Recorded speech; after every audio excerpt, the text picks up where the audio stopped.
Hola, hola, hola, muy buenas tardes, bienvenidos a Quédate aquí en Canal 9. Hola, Tati. Hola, Luis, hola a todos. En casa una tarde ya más fresquita, 21 grados 1 en este momento, a las 16 horas, en toda la República Argentina.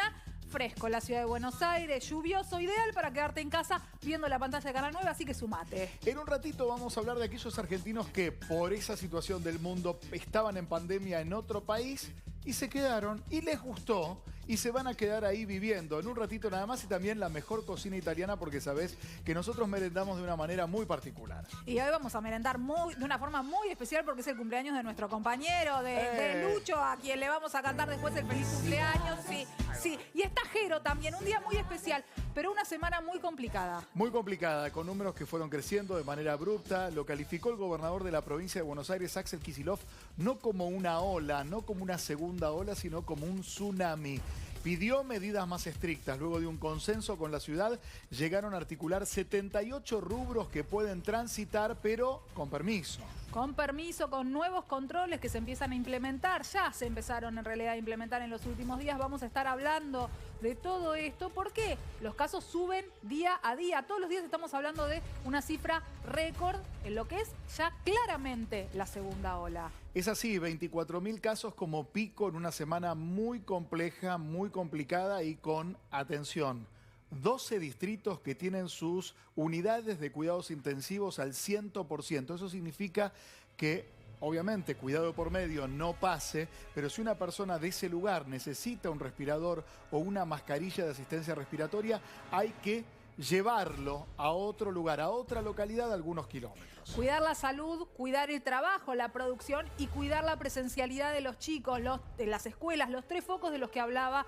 el presidente desde la casa, desde Olivos, cuando anunciaba estas restricciones de las que fuimos hablando en la semana. Algunos cuestionan las restricciones, trabajadores que plantean que se les va a complicar viajar, restaurantes que tienen algunos problemas con la franja horaria. Vamos a hablar de esto también porque la economía es un punto importante. Es un punto, el equilibrio de esta segunda convivencia con una pandemia que tiene nuevas variantes, más infecciosas, desde luego. No se sabe todavía si con mayor comorbilidades. Pero lo cierto es, ¿hasta cuánto aguanta la economía? ¿Cuánto el Estado puede ayudar? ¿Y cuánto puede sostenerse algunas actividades que están siendo golpeadas? Lo preguntamos en la calle y esto nos decían. Ante la llegada de la segunda ola, el gobierno dictó nuevas restricciones. ¿Cómo afecta esta medida a la calle? Dialogamos con la gente. No, me parecen perfectas. Estoy totalmente de acuerdo con lo que dicen. A veces tengo que salir a las 5:30 de la mañana y con estas medidas que no puedo salir a las 6, sino hasta las 6, llego más tarde al trabajo. Si es por salud será necesario, pero bueno, obviamente que nos impacta a todos porque realmente ya llevamos mucho tiempo de encierro y creo que también necesitamos socializar y estar en compañía de quienes queremos. En lo personal no me afectan. Yo puedo trabajar en forma remota. ¿Van a ser solo 3 semanas, pensás, o se puede extender? Acá nunca se sabe nada. Y mira, supongo que se va a extender como la vez pasada. Yo creo que no. ¿Crees que se puede volver a un confinamiento total? Y es lo mejor. No, yo creo que no. Porque no hay margen tampoco para eso. La gente no se va a querer encerrar toda. Y si esto no se revierte... Yo pienso que sí, aunque no me parece que va a ser algo bueno para el país. Esperemos que no. Los jóvenes más los que hay problemas. Me parece que está muy complicada la situación sanitaria del país. Y entiendo que es muy difícil ser equilibrado en este contexto. Complicada la situación sanitaria, difícil ser equilibrado, decía recién una de las vecinas consultadas, y números que suben día a día. Está el doctor Luis Cámara, infectólogo, le agradecemos muchísimo la comunicación. ¿Van a seguir subiendo los casos, doctor? ¿Es así? Bueno, estos días, siempre el fin de semana es un poco menos, pero los casos van a subir hasta probablemente fin de mes y los primeros días de mayo. Y después la ola va a ascender muy rápido, pero también va a descender rápido, no va a ser la ola como la otra vez. Pero ¿De qué depende? ¿De qué depende ese crecimiento rápido y también que descienda rápido? No te lo sabría decir, pero es el modelo de onda, las proyecciones que uno maneja tiene ese formato. Y después ya es posible, porque un poco se está notando el efecto de la vacunación en las personas de mayor edad. Entonces eso también puede disminuir los casos, pero el ascenso va a ser alto, difícil y a mucha velocidad. A mí lo que nos preocupa, un poco lo que dice mucho la gente de provincia, es con qué velocidad ha venido. En esas proyecciones que de alguna manera tengo cierto mínimo grado de inferencia, esta ola, por ejemplo, se adelantó 2 semanas, y esas 2 semanas no es un detalle menor porque son 2 semanas que le sacó a la vacunación, que le ganó de alguna manera en esa velocidad. Entonces te está hablando con qué potencia viene. Doctor, y esto un poco algo escuché recién, que los sistemas asistenciales pueden empezar a claudicar. ese es el punto más álgido y la preocupación verdaderamente genuina de autoridades del gobierno de la provincia de Buenos Aires. Ahora, ¿puede haber mayor contagiosidad y menor letalidad, o la contagiosidad va de la mano con mayor cantidad de víctimas fatales respecto a la cantidad de infectados? Hasta ahora la letalidad no ha cambiado, y el problema es que hay en el anecdotario, porque te dicen el anecdotario, ya está bajando la edad de atención y se están notando pacientes jóvenes que están, digamos, a las unidades de cuidados intensivos, que se han puesto graves, y algunos que llegan un poco tarde. Por eso hay que avisar a la gente que consulte con la mayor precocidad posible. Hasta ahora no me parece que esté impactando ese punto que tú dices, pero bueno, el virus hace lo que quiere, no podemos saber qué es lo que va a pasar. Lo que sí tenemos que tratar de nosotros es disminuir al máximo esta velocidad, y hay una parte que le toca al Estado Nacional y a los estados provinciales cómo tienen que actuar, y otra parte que nos toca a nosotros, el ciudadano común, el ciudadano a pie, que tiene que maximizar los cuidados, ¿no? ¿Qué va a pasar en las próximas semanas? ¿A qué tenemos que estar preparados? En esa proyección que manejan, ¿a cuántos casos podemos llegar? Yo no te puedo decir el número de casos, porque como hay una cierta limitación en el número de testeos, el número de casos no va a representar exactamente todo cómo aumenta la ola, ¿no? Porque hay como un cierto límite con la cantidad de testeos. Lo que creo que escuché que ustedes mismos dijeron, es que va a aumentar la positividad, ¿me comprendes? Cuando aumenta mucho la positividad es una manera indirecta que no estamos testeando todo lo necesario. Bueno, entonces, la semana pasada, no es tan alto, claro, sí. La semana pasada, en cuanto a la cantidad de testeos, veíamos cerca de un 30% de positivos. ¿Eso es un número alto? ¿Tendríamos que estar testeando más? Sí, hay que estar testeando más, pero hay una cierta capacidad operativa. No vamos a hablar del tema testeo, pues es un tema de un año de conversación. Se aumentó mucho la cantidad de testeos respecto al año pasado, pero frente a esta ola, me parece que va a quedar un poquito insuficiente, porque la gente, a lo mejor algunas no consultan. Claro. Tú misma estás diciendo que estamos frente a un 30%. Así que esto está hablando que va a pasar. Yo me imagino un escenario con más casos, no mucho más casos, pero sí me imagino un escenario con mayor positividad. Nos queda mejor 30%, 32, 34, 35, que indirectamente te está diciendo que los casos son bastante más que los casos numéricos que se van a ser contados. Bien, hablemos de testeos particulares. Además de los casos, la gente que está testeando mucho es qué cantidad de ocupación tenemos en las camas de terapia intensiva. Bueno, ese es el tema preocupante. Ese es el tema preocupante. Lógico. Tanto en la ciudad de Buenos Aires, digo, desde el sistema privado de salud, palabras del señor Velocopit diciendo: alerta que no resistimos más de 6 días y no baja el nivel de ocupación de las camas. Ahora, por otro lado, en cuanto a testeos, hay una sensación que tenemos que, ¿por qué otros países pudieron desarrollar? Hablo de Israel, por ejemplo, o Francia, testeos que no son tan asertivos como el PCR, pero sirven como una herramienta con saliva que se compran en farmacias, como para que cada ciudadano, a un costo módico y accesible, pueda ir chequeando su estado de salud, porque puede ser asintomático. No, eso es cierto, pero bueno, eso habría que conversarlo con las máximas autoridades, porque algunas se implementaron. Por ejemplo, acá en la capital el testeo de saliva se ha implementado en los aeropuertos y en varios lugares. Ahí estamos un poco flojos en por qué esto no se ha generalizado aún más. No te lo sabría explicar, porque aún también el CONICET tiene un sistema de testeo muy rápido, pero no se ha logrado implementar algo que tenga masividad. Siguen existiendo estos test rápidos, pero no a la masividad que a lo mejor en este momento pudiese estar haciendo falta, ¿no? Que es lo que tú dices, en forma indirecta, ¿no? Vamos, doctor, a la capacidad sanitaria. Recién hablábamos, mi compañero mencionaba las palabras de Velocopit, que dice que el sistema privado no tolera 5 o 6 días más. A la vez, cuando recibimos los informes de tanto de Ciudad de Buenos Aires como de provincia y de Nación, se habla de una ocupación de entre el 56 y el 61-62% de las camas de terapia intensiva. ¿Cuál es la realidad hoy del sistema sanitario?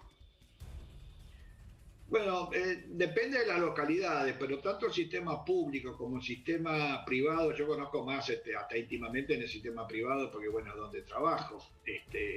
Lo que acá está ocurriendo, que puede generar una sobrecarga del sistema, es que cierto atraso y digamos una demanda contenida, que el año pasado muchas enfermedades se fueron postergando y al solucionar eso se fueron postergando nuevas enfermedades. Hoy tenemos una doble tasa de ocupación, enfermedades comunes que se complican o que tienen enfermedades agudas, más el COVID. El año pasado se pudo hacer, y de hecho había hospitales que en la práctica cotidiana casi quedaron como COVID, por así decirlo. Este año me parece que ese margen no hay, entonces vamos a tener una doble carga. El paciente común, que se complicó más aún, que ya empezamos en época invernal, que siempre en el invierno estamos con las camas. Sí, a ver, los sistemas de salud, doctor, se saturaban también cada invierno con los cuadros de bronquiolitis y neumonías comunes. O sea, sumémosle a eso. Los cuadros virales comunes, chicos yendo al colegio, que por supuesto van a tener las cosas infecciosas. Y atención, gente en la calle, accidentes, porque el año pasado al no haber gente en la calle había mucho menos accidentes también. Había menos accidentología y eso, pues, entonces, pero además uno está percibiendo. Y también otra cosa que está sucediendo, sobre todo en la población, esto lo puedo ver en Buenos Aires, tiene que ver con la población mayor. El año pasado, muchos pacientes ancianos de geriátricos, pacientes ya muy frágiles, el hipercuidado que se hizo de ellos, lograron que pudiesen superar ese invierno. En Argentina no ha sido como ha ocurrido, sobre todo en la ciudad de Buenos Aires, que tiene mucha población anciana, no ha sido como ha sido en Europa, que fue un gerontocidio. Casi todos los que fallecían, un 70% era población que estaba en geriátrica. Acá esa población el año pasado fue muy cuidada. Pero digamos, acá estamos frente a otro invierno, ¿me entiendes? Superó un invierno que no sé si algunos lo hubiesen podido superar y ahora estamos frente a este invierno, que es posible que esa persona que el año pasado lo pudo superar, no sé si este año lo va a superar. Y eso implica que eventualmente termine ingresando a un hospital, termine generando demanda en las guardias, termine eventualmente generando demanda en unidades de cuidados intensivos. O sea, más allá que el COVID va a impactar, para mí no va a ser tan fácil, digamos, ¿cómo te podría decir? Reducir la ocupación de las otras patologías comunes. Van a estar ocupadas igualmente por las otras. Claro, va a hacer toda una reingeniería de esto en nuestra sociedad. Hay varios, estamos tratando de ver cómo hacer oxigenoterapia en distintas salas, no necesariamente en terapia intensiva. Hay que reformular el tema del oxígeno, que es un tema que se puede poner, yo no digo que nos va a pasar a nosotros, pero es un tema que hay que tratar de tener el abastecimiento de oxígeno que esté asegurado. Lo invitamos a un doble desafío, que es su inteligencia, su conocimiento, aplicado a una síntesis, porque viene un derrotero de preguntas que llegaron durante la semana aquí a Quédate y queremos acercársela y que usted nos aclare, nos despeje este bosque con conocimiento. Primera pregunta, a ver. No es fácil, le diré el desafío. ¿A partir de cuándo una persona vacunada adquiere inmunidad?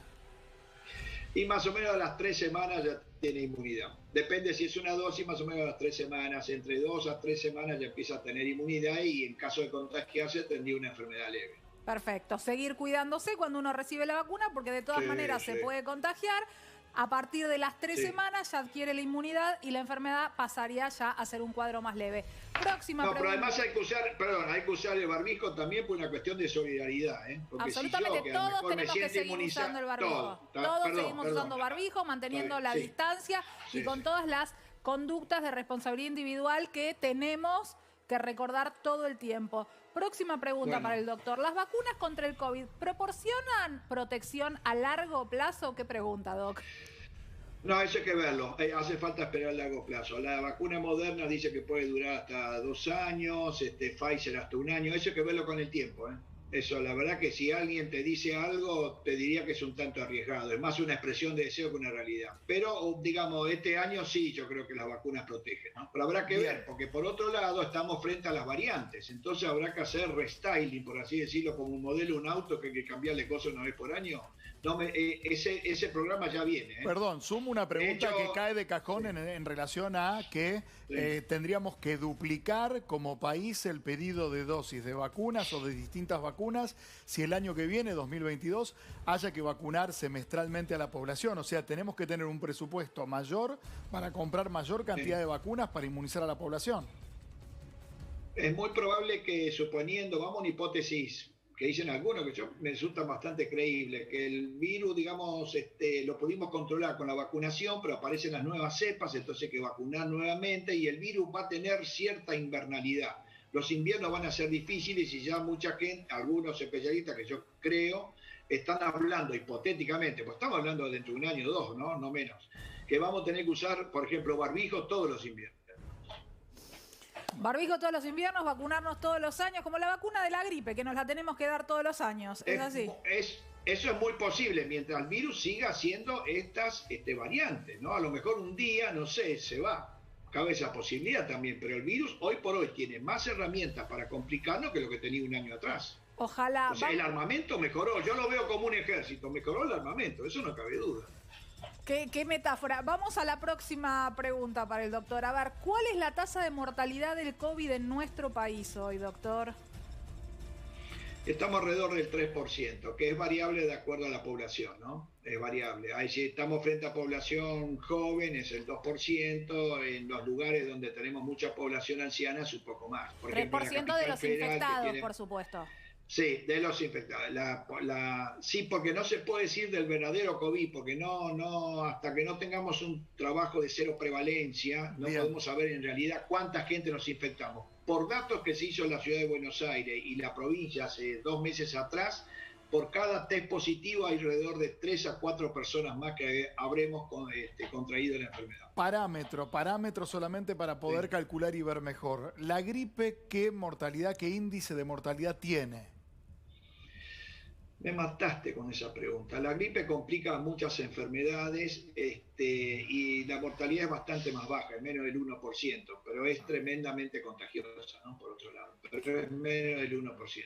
Vamos a la próxima pregunta. Que complica un montón de otras enfermedades. Entonces, por ejemplo, yo tengo una enfermedad cardíaca, la típica, y tengo gripe y fallezco. Difícil saber cómo atribuyo esa muerte. ¿La atribuyo a la gripe o la atribuyo a mi insuficiencia cardíaca? ¿Me entiendes?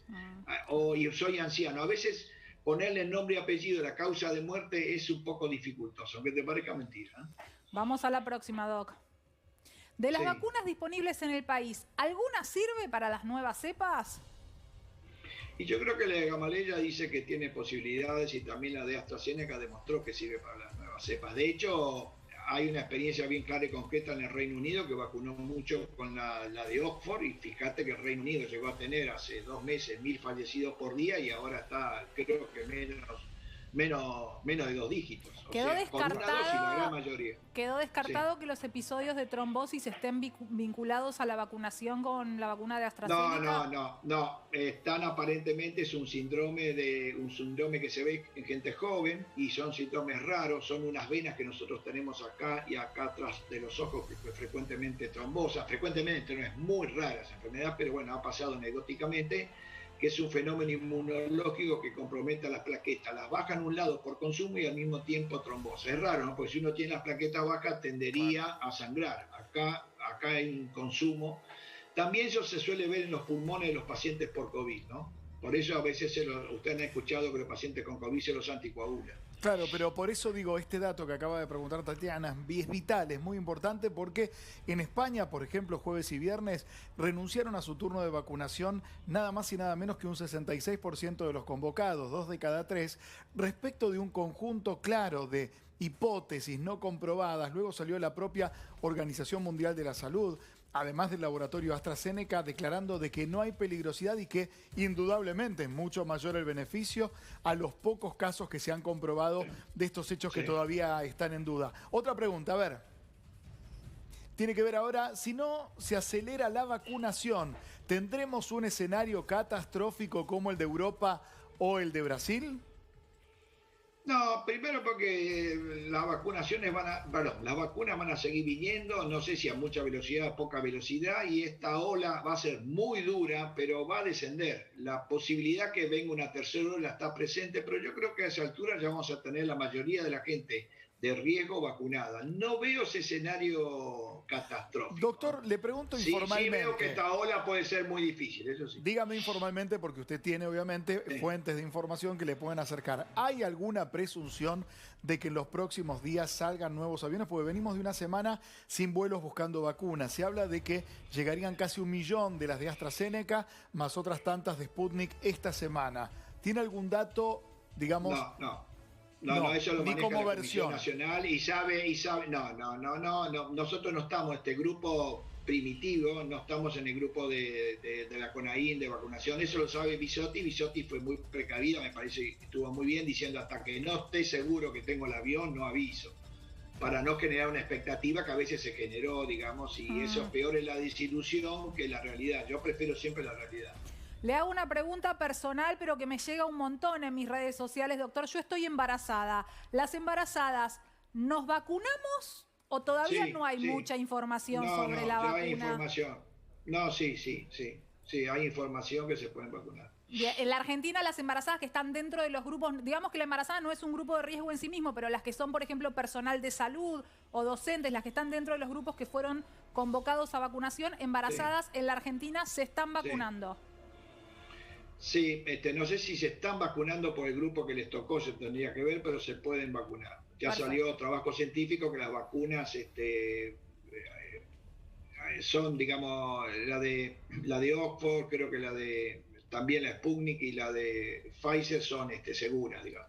Bien. Claro. Doctor, en relación a las vacunas, todo un dilema que surgió esta semana respecto de la situación de Chile. Vacunó a ritmo récord con una vacuna que es Sinovac, no es Sinopharm, no es la china que se aplica en nuestro país, pero sin embargo la primera dosis da una inmunidad casi insignificante de un 3% y por lo tanto además no cerraron aeropuertos ni suspendieron ninguna actividad, o sea que vivían a pulso natural creyéndose inmunizados cuando en realidad tienen un nivel récord de contagiados. ¿Cuándo desarrolla la inmunidad esa vacuna y qué diferencias tienen con las vacunas que se aplican en nuestro país?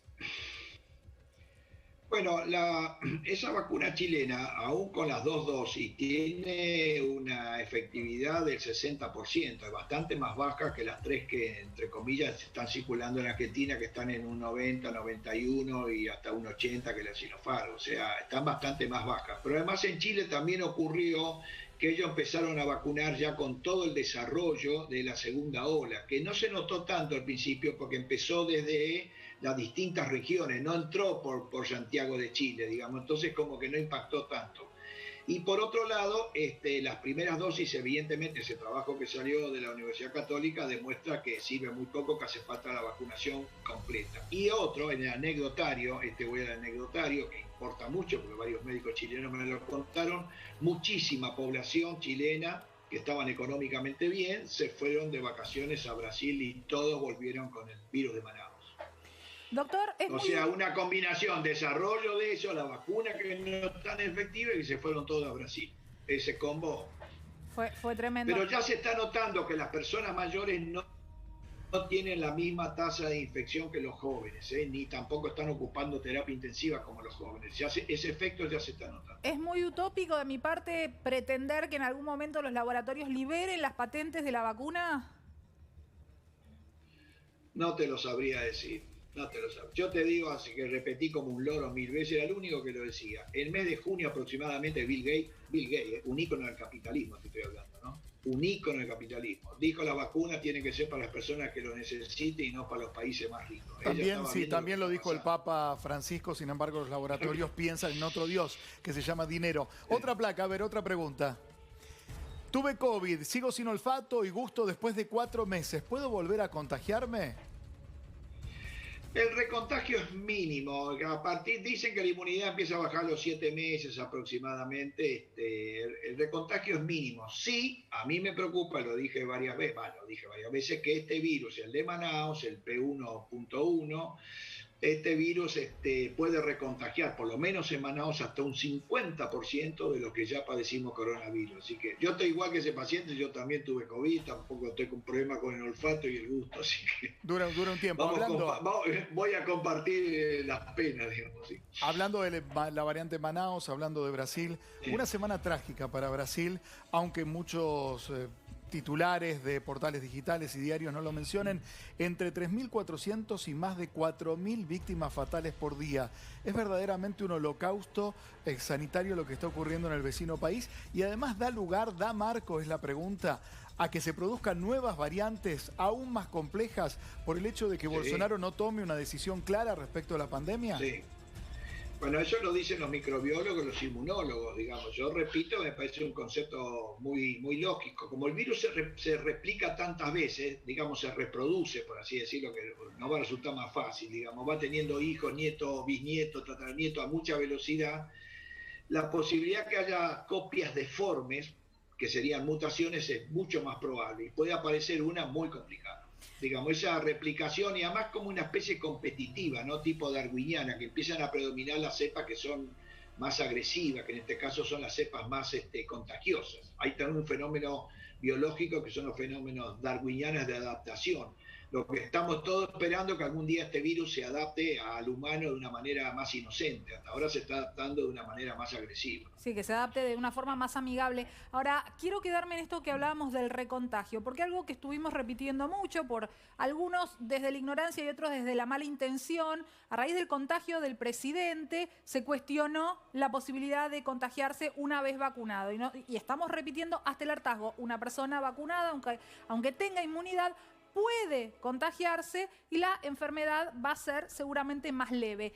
El paciente que ya tuvo coronavirus, que tiene también inmunidad por tener anticuerpos por haber tenido la enfermedad, puede estar expuesto a un recontagio más leve de la misma manera que el que recibió la vacuna. Sí, en términos generales así. Lo que pasa es que no te lo puedo decir bien porque los recontagios hasta ahora han sido pocos. El problema es no sé qué sucede con los recontagios con el virus de Manaus. Ok, claro. Es menor ahí está, entonces, ahí no te podría decir los datos. Es menor el índice de recontagios que el de contagios después de que una persona recibe la vacuna. Hay menos recontagios. Hasta ahora el recontagio es relativamente anecdótico, no es una cosa que se complica. Ahora, si no tenemos vacuna dentro de un año, no sé qué pasa. Pero hasta ahora el recontagio no ha sido problemático, no ha habido casos más graves. En términos generales, no ha sido un problema. Pero apareció la variante de Manaus y ahí la cosa puede ser distinta. Tengo la pregunta que enoja al doctor Cámara. Tengo la pregunta que lo va a enojar. Pero ya hemos salido de este paso de comedia con bastante elegancia. Los laboratorios que tanto hicieron esfuerzo denodadamente para crear una vacuna o varias vacunas, ¿hicieron algún esfuerzo en crear un retroviral que impida que un paciente llegue a terapia intensiva? ¿Es imposible la creación de ese retroviral o no le ponen esfuerzo porque es más negocio la vacuna? Yo creo que no lo hicieron previamente, estaban entretenidos con otros antivirales que no te voy a decir cuáles son, pero todo el mundo entiende. Estaban entretenidos con otros, no fabricaron ningún antiviral ni para la gripe en forma significativa ni para esto. Ahora se está probando uno, es el Molnupiravir, que realmente puede ser importante, hasta creo que se puede experimentar acá en la Argentina, que uno alimenta alguna esperanza. Pero se han probado muchísima cantidad de antivirales y han fracasado. Hace poco leí un trabajo que ahora se investiga, digamos, se coloca un determinado proceso biológico y lo hago pasar por miles de drogas y sustancias para ver si alguna tiene efectividad y encontraron dos que evidentemente pueden tener efectividad. Esa es una cosa que si lo hubiesen hecho antes a lo mejor tuviésemos más desarrollo. Pero si tuviésemos un antiviral que esta enfermedad de ser grave te la transforma en una enfermedad, no estaríamos en este problema. Es como si yo tengo un antibiótico, tengo una neumonía, bueno, mala suerte, me infecté, tengo una neumonía, pero tomo el antibiótico y es muy difícil que vaya a fallecer. Entonces, digamos, a lo mejor me interno, pero no se hubiese paralizado el mundo. Por eso a mí el tema que no haya habido antivirales me dolió mucho. Me dolió mucho porque no se hubiese paralizado el mundo. No sé si me entiende. Yo no te digo que, digamos, si hubiese sido una crisis de neumonía gigantesca, estaríamos todos tomando antibióticos y no se hubiese paralizado el mundo. ¿Va a volver el mundo como lo conocíamos, doctor, para usted? No sé, yo creo que por un tiempo no. Yo creo que la depresión económica es muy grande, eso va a traer consecuencias políticas. Todo el mundo está enojado con los gobiernos en todos lados. Todo el mundo está enojado con los gobiernos, sobre todo el mundo occidental. Eso va a generar cambios políticos. La depresión económica posteriores, no sé cómo termina, no sé cómo termina. Doctor... O sea, estas consecuencias las vemos en 10 años, no sé si me entiendes. Sí. Países que van a quedar muy mal económicamente por año y no pueden arrancar, son posibilidades de que ocurran cosas violentas. Bueno, pero por eso hay países que hoy por hoy, y muchos países, hasta un CEO de los Estados Unidos, Nueva Zelanda, Francia, donde los principales empresarios del país proponen una contribución mensual, un impuesto mensual por sus ganancias respecto del sostenimiento de la economía. Acá todavía en Argentina en algunos casos nos cuesta entender o se judicializa. Doctor, le quiero hablar de los restaurantes. Eso que tú dices en función de esta pregunta, dame un segundito, es lo que se hizo con el Plan Marshall. Claro. Yo creo que si no se hace algo relativamente parecido en varios años, porque ahora todo el mundo está peleando contra el virus. En un momento dado va a dejar de pelear contra el virus y va a mirar para adentro y se da cuenta que está muy pobre. ¿Me comprende? Claro, sí. Hasta ahora estamos en plena guerra, entonces... Vamos a hablar de uno de los sectores muy golpeados, además del turismo que está paralizado, que está viendo cómo sobreviven, miles de agencias y de empresas de turismo receptivo que cerraron. La gastronomía, nivel de contagiosidad de si yo tengo una mesa a 2 metros de otra mesa en un espacio cerrado pero ventilado. ¿Hay posibilidad o no? No, sí hay, pero relativamente. Si está ventilado cerrado es complicado, porque ese fue el famoso modelo de un restaurante en China que se pudo ver que el aire acondicionado. Pero si tiene ventilación natural, el grado de contagio es en la vereda, doctor, lo voy pimponeando para preguntarle todas las posibilidades de riesgo. En la vereda, estoy cerca de otra mesa, mientras que estamos con el tapaboca no hay problema. Cuando voy a comer me saco el tapaboca. ¿Hay riesgo ahí o no? Sí, eso es relativo. Si estoy con una persona con una burbuja, el que está al lado a 1,5 metros, 2, no me va a contagiar. Ok. Yo te lo pongo así, pero escuchá, te lo pongo al revés la pregunta. Porque yo estoy muy loco con las grandes manifestaciones ¿cómo se llama? Sociales. Sí. Si yo estoy saltando y gritando durante un buen tiempo y le siento el olor a la transpiración y el aliento al vecino, ahí me puede entrar el virus. ¿Queda claro? Clarísimo, doctor. Como siempre, su claridad nos enseña. Le agradezco muchísimo la comunicación.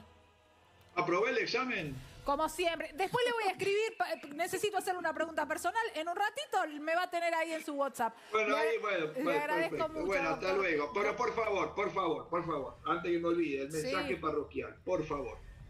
Barbijo, toda la persona, vacunado, no, todos.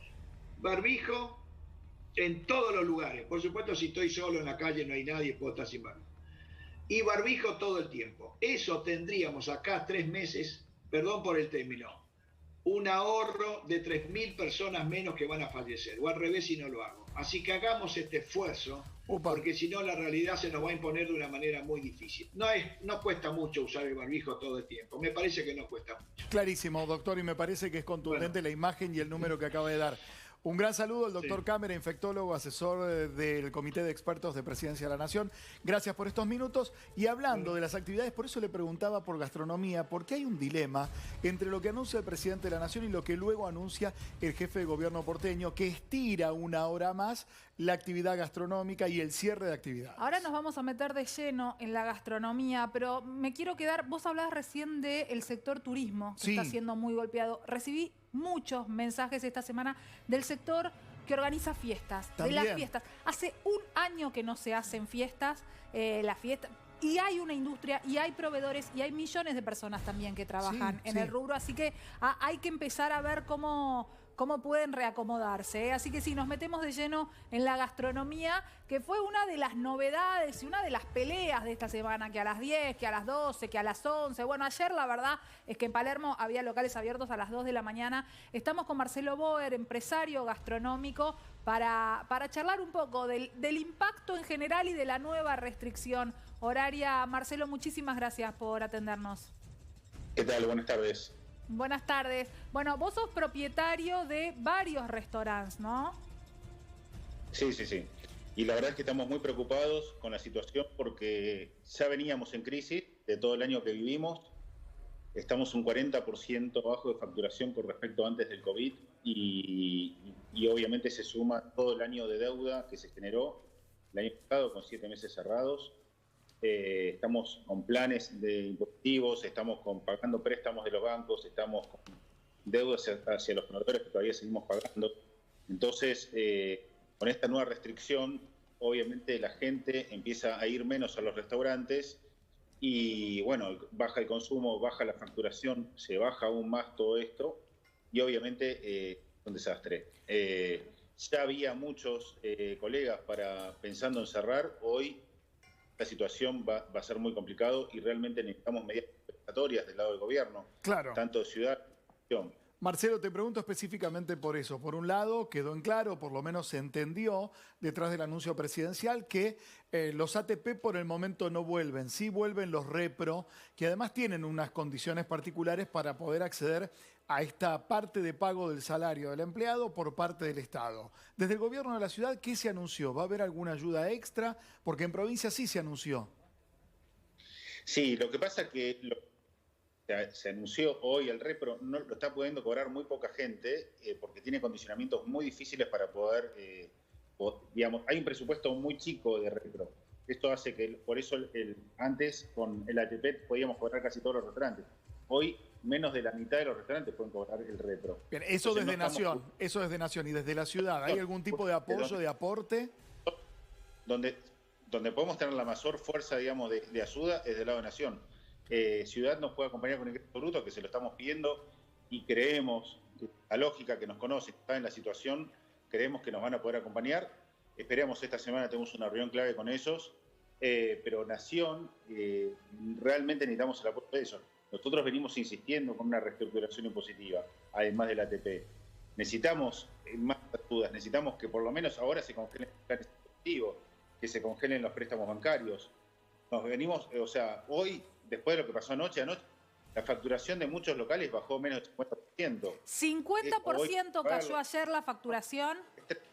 Es tremendo, por eso es muy serio el tema. Nos vamos a pegar una piña. Es muy serio. Ahora, te quiero hacer una pregunta. Y he ido a algunos de tus restaurantes y quiero aclarar que no me refiero a tus locales. Pero vos sabés que hay algunos gastronómicos en Palermo y en otras zonas que no cumplen o no venían cumpliendo con los protocolos. ¿Has visto mesas encimadas una arriba de otro? Te voy a interrumpir un segundo porque obviamente si fuiste a mis locales vas a ver que justamente se cumple estrictamente el protocolo. Sí, por eso quise separarlo, pero está difícil la situación. Hemos tenido el premio de la clientela que nos ha apoyado porque hay gente que no hubiese ido a un restaurante si no se cumplían los protocolos, y lo sabemos. Hoy está todo el mundo, digamos, empezando a cumplir al 100% a rajatabla porque justamente no queda otra y tenemos que acompañar esta situación que se está viviendo ahora, que es muy seria, y pasamos a hacer un sistema de control, porque hoy 4 o 6 personas que se encuentran adentro de la casa se relajan y obviamente no usan protocolo, no usan el barbijo, no se lavan las manos. Cuando hoy la gente entra a un restaurante... Bueno, de hecho está prohibido, los encuentros particulares en domicilios están prohibidos hoy. De 6 personas no, hasta 6 personas... No. Hasta 6 personas, porque también ahí hay otra contradicción, Tati, que es, el presidente dice prohibido los eventos particulares en casas privadas, pero por otro lado la normativa de la ciudad no lo indica. Por eso digo, creo que crece ahí una nube de imprecisión. El presidente fue clarísimo en no encuentros recreativos en casas, ni los chicos a la salida del colegio, ni adultos invitando parejas de amigos a comer. Uno de los enojos incluso tiene que ver con, discúlpame, ¿me puedo juntar con 10 personas en un restaurante y no en la terraza de mi casa? Bueno, hoy, en principio, por lo que yo tengo entendido, te puedes juntar hasta 10 personas en la casa y te puedo asegurar, ponele que sean 6. No se van a relajar, no se van a cuidar, se van a saludar, se van a dar un abrazo. Adentro del restaurante no lo pueden estar, básicamente, porque tienen que mantener los protocolos. O sea, somos un sistema de control para que estas cosas se puedan encontrar sin tener que pasar por una situación de riesgo.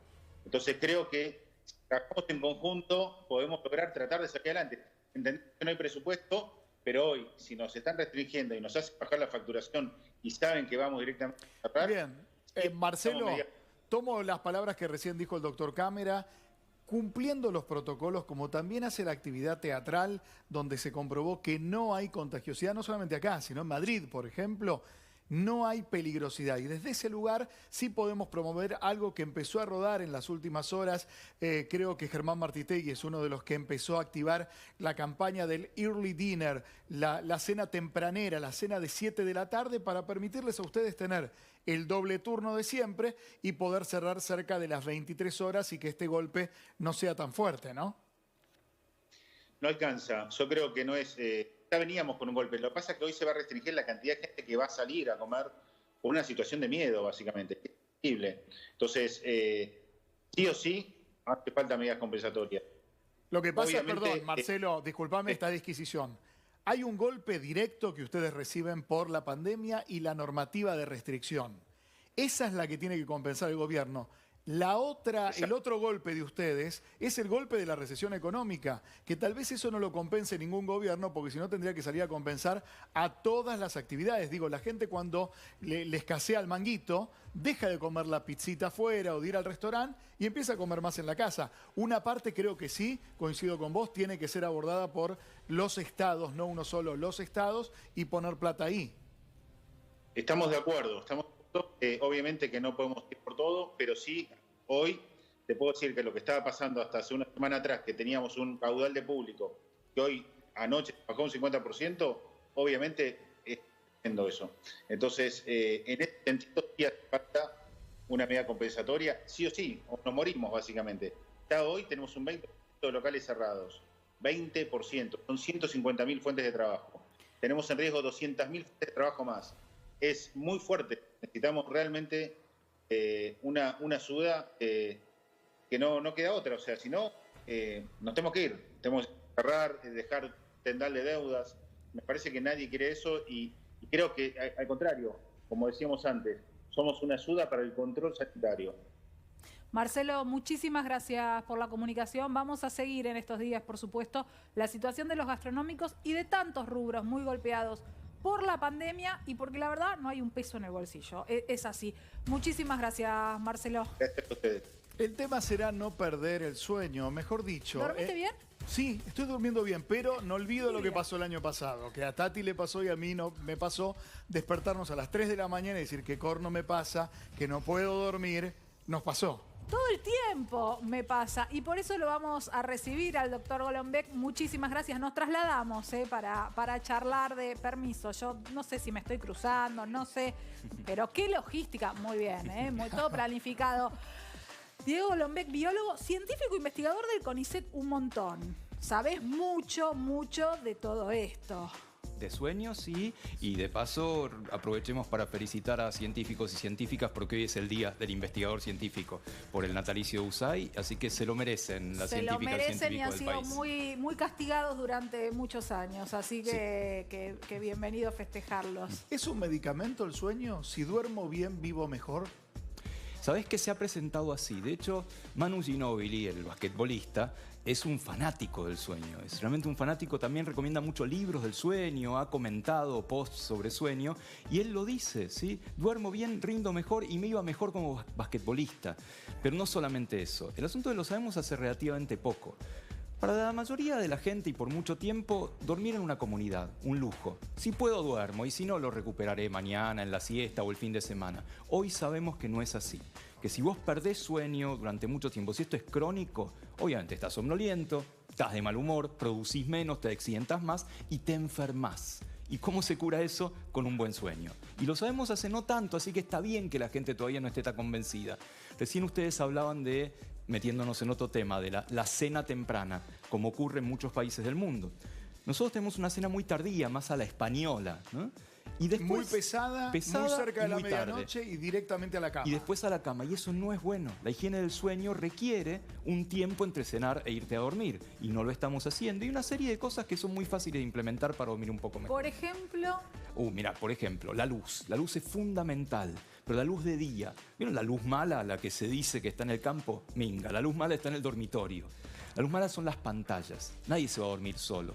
Todos nos vamos a dormir con la tele, la tablet, el celu. ¿Ves? Si me saca la tele, dormís se pudre mejor, todo, pero doctor. dormís mejor. ¿Por qué? La luz de las pantallas, la luz de los monitores, la luz de los LEDs, le dice al reloj biológico que todos tenemos en la cabeza, es de día, todo bien, seguí de largo. Dormís menos y al día siguiente estás hecho un zombie. Y eso es lo que tenemos que tratar de evitar, desterrar un poquito al menos las pantallas del dormitorio.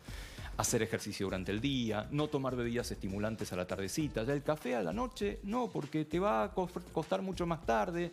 Exponernos a la luz durante el día también. un buen lugar para dormir, oscuro, silencioso, templado. Ahora que se viene el invierno, no nos llenemos de frazadas, no nos llenemos de estufas, no hay que morirse de frío tampoco. Una temperatura templada ayuda también a dormir mejor. Bien. Y el gran enemigo del sueño es el estrés, la ansiedad. Acá no tengo remedios y acá hay otros remedios. ¿Y qué quiere que haga? ¿Quiere que le dé la lista de problemas en los que pienso a la noche? Empezando por una pandemia, nada menos. Bueno, vamos a algunos síntomas que van reflejándose, que para muchos es sueño o en algún caso hasta aburrimiento. Me pasó con este caso. Una vez tenía un ataque de bostezo, 3 de la tarde, y una persona dice, ¿pero qué? ¿Te estás aburriendo? No, estoy bostezando. Y empezó a bostezar la otra persona. ¿Qué pasa con el bostezo? ¿Es contagioso? ¿Reclama sueño o no siempre es sueño? Vos sabés que solo por haber mencionado la palabra bostezo, todos los que nos están escuchando van a empezar a bostezar, y acá en el piso también seguramente. No sean tímidos, hagan lo que ayuda. No, el bostezo no necesariamente tiene que ver con el sueño. Es una señal, pero todavía no estamos seguros de por qué. Sabemos que es contagioso porque se prenden en el cerebro señales de imitación. Vos ves a alguien bostezar o escuchás hablar de sueño y acá algo pasa que lo querés imitar, pero no necesariamente implica más sueño. Te puede agarrar bostezo en cualquier momento del día. ¿Y me oxigena el cerebro bostezar o esa es una mentira que yo me creí? Fue lo primero que se pensó, ¿sí? Pero de hecho se hizo un experimento muy fácil. Ponele que acá en el estudio bajamos el nivel de oxígeno. La hipótesis es todo el mundo se va a poner a bostezar, necesito más oxígeno. Y no pasa, así que no es solamente por oxígeno. Voy al próximo punto porque voy a empezar a bostezar. Dale. ¿Es verdad que las leyes de Murphy tienen una explicación también? Vale, expliquemos qué son las leyes de Murphy, por ahí los más jóvenes no saben. Murphy fue un oficial de la Fuerza Aérea norteamericana que dijo alguna vez que había fallado todo. Todo lo que puede salir mal va a salir mal. Esa fue la ley de Murphy. Y después entonces se empezó a popularizar. Si la tostada se cae, se va a caer, por supuesto, del lado en el que esté el queso. Pero lo bueno es que la ciencia te permite hacer experimentos. Por ejemplo, la tostada. ¿Sí? A ver, ¿es cierto que si la tostada se cae, posta que cae del lado del dulce? Una tostada. Ahí está. Bueno, no, depende del tamaño de la tostada y de la altura de la mesa. Así que si tenés una mesa súper alta, no muy útil, o una tostada así de chiquitita, te puede dar una vuelta y caer de frente. Pasa como los gatos que dicen siempre cae parado. No, depende de la altura, porque hay muchos gatos que han caído de espalda y se han quebrado cuando la distancia es corta. Sí, o al revés, no llega a dar la vuelta o lo que fuera. Una posibilidad podría ser, y esto lo hicimos alguna vez en un programa de tele, ningún gato fue dañado, poner una tostada atada a un gato y a ver si caía de frente o no. Lo hicimos, pero fue toda una broma, así que no se preocupen. Me asusto por el gato. No pasó nada. Acá está lleno de gatitos, no lo hagamos, le pido por favor. Pero, o sea, cada una de estas leyes de Murphy, estas cosas que institucionalizamos o estos mitos que se crearon, podría ser comprobado si sucede o no. Es que eso es lo lindo de la ciencia. Por ahí no de la investigación científica profesional, pero todo lo que nos pasa, vos podés buscarle una mirada científica y hacer un experimento para ver qué ocurre. Y es fascinante. Al revés de lo que la gente puede pensar que es un plomo, que es para genios, que no se va a entender nada, entender el mundo científicamente siempre garpa. Ciencia cercana. Vamos a hablar de los estornudos. Miro fijo a ese farol que está ahí arriba, que ilumina. Estornudo inmediatamente, siempre, a veces... No en todas las personas. Es un reflejo, sí, que si efectivamente mirás luz o mirás el sol, muchas veces a la gente le produce, pero no en todas las personas, y es una pregunta abierta. Nadie sabe por qué la luz puede provocar estornudos. Ah, bien. Así que vas bien. ¿El parpadeo con qué tiene que ver?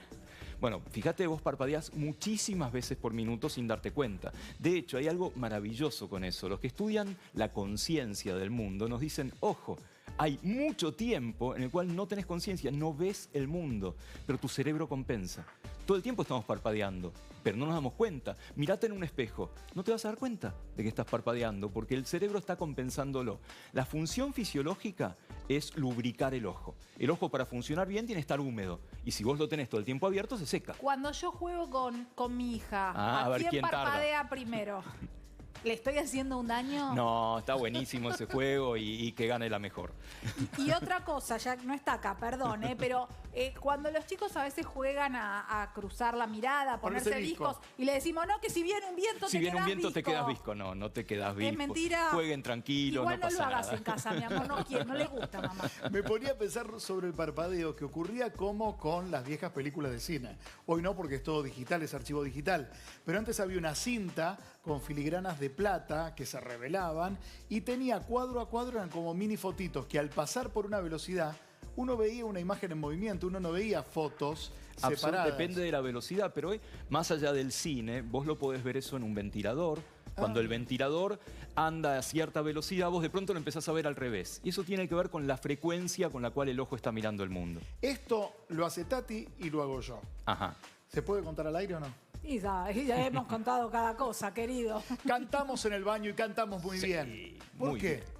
Primero, quiere decir que se bañan, así que está muy bien que se bañe la gente seguido, que ayuda. De vez en cuando. No, todos los días. De vez en cuando. Está adoptando costumbres francesas polémicas. Pero es una buena europeo. pregunta. ¿Por qué en el baño? Gente va a decir porque estoy solo, porque estoy sola, nadie me escucha y no, está toda la familia afuera diciendo uy, no se va a bañar, no, vámonos.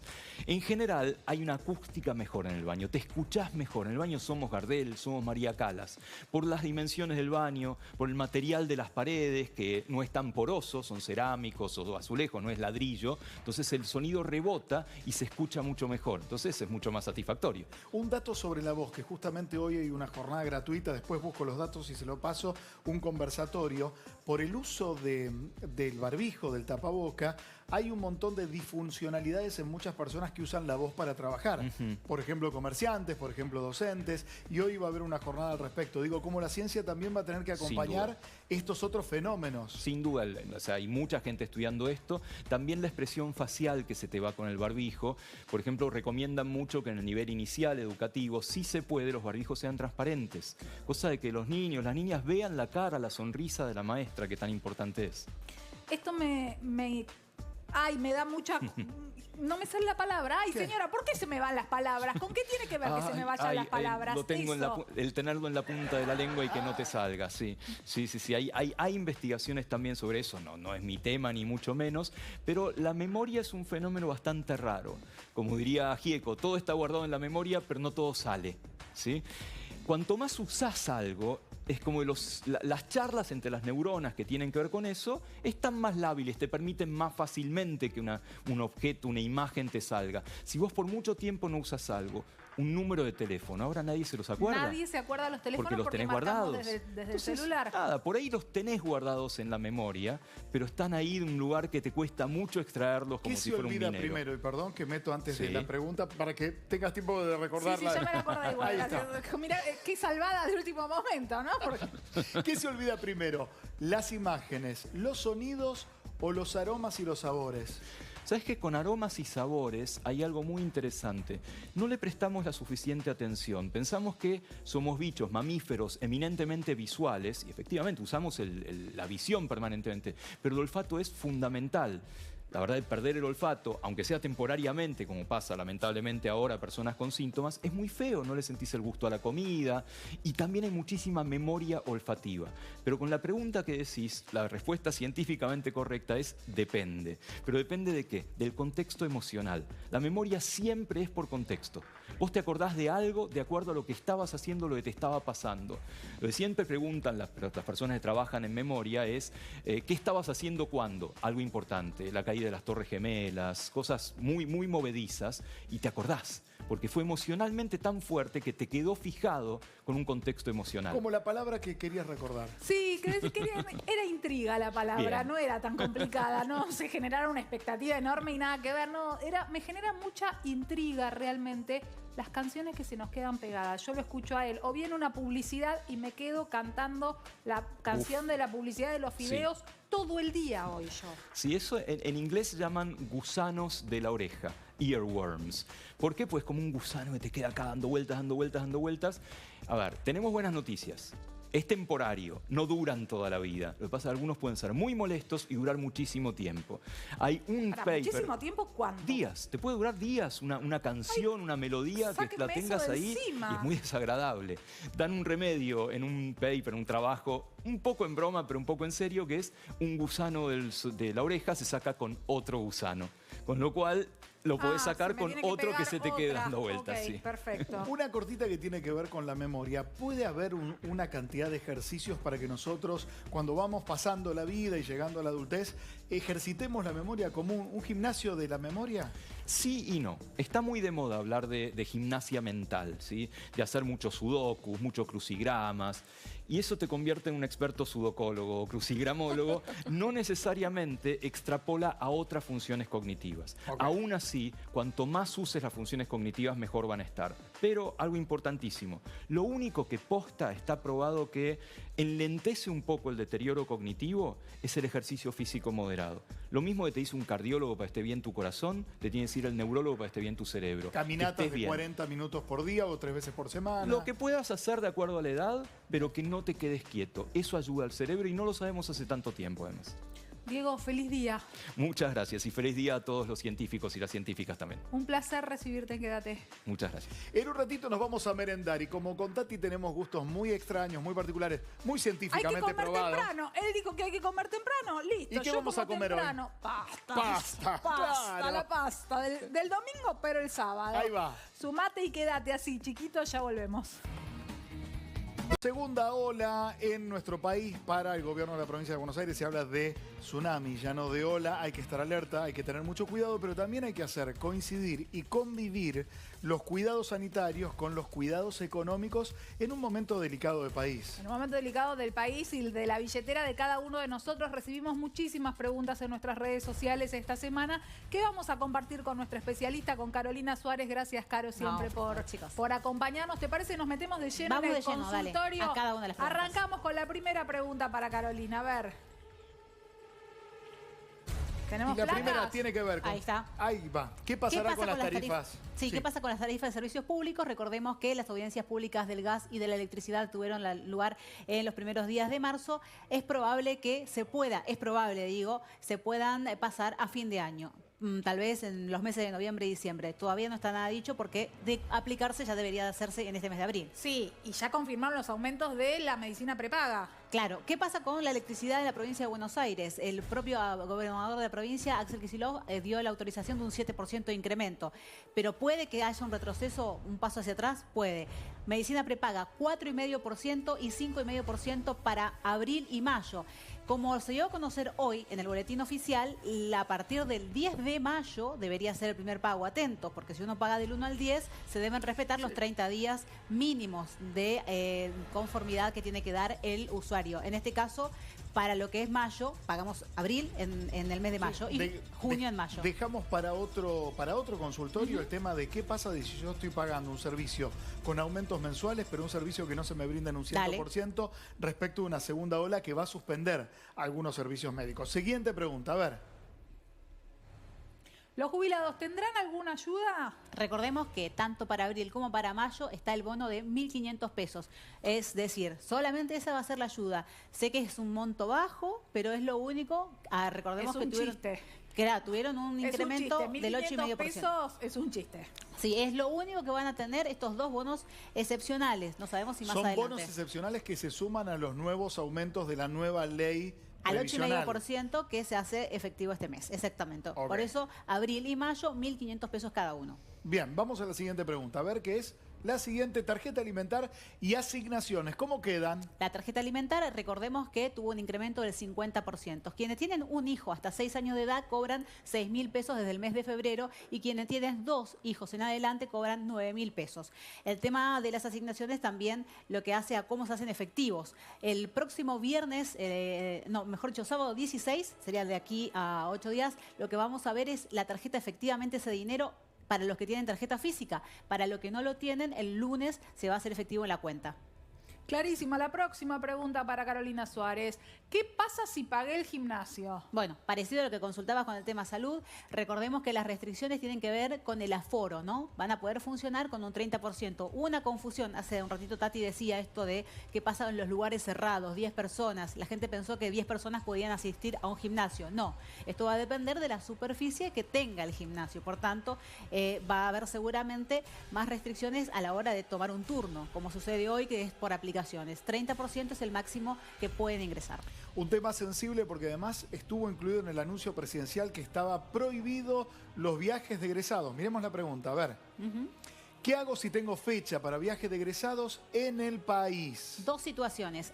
Hay viajes egresados que fueron pospuestos para aquellos que eran del 2020 y que viajaban ahora. En esos casos pueden todavía tener derecho a reclamar el dinero. Esto es importantísimo, chicos. Pueden reclamar el dinero del 2020.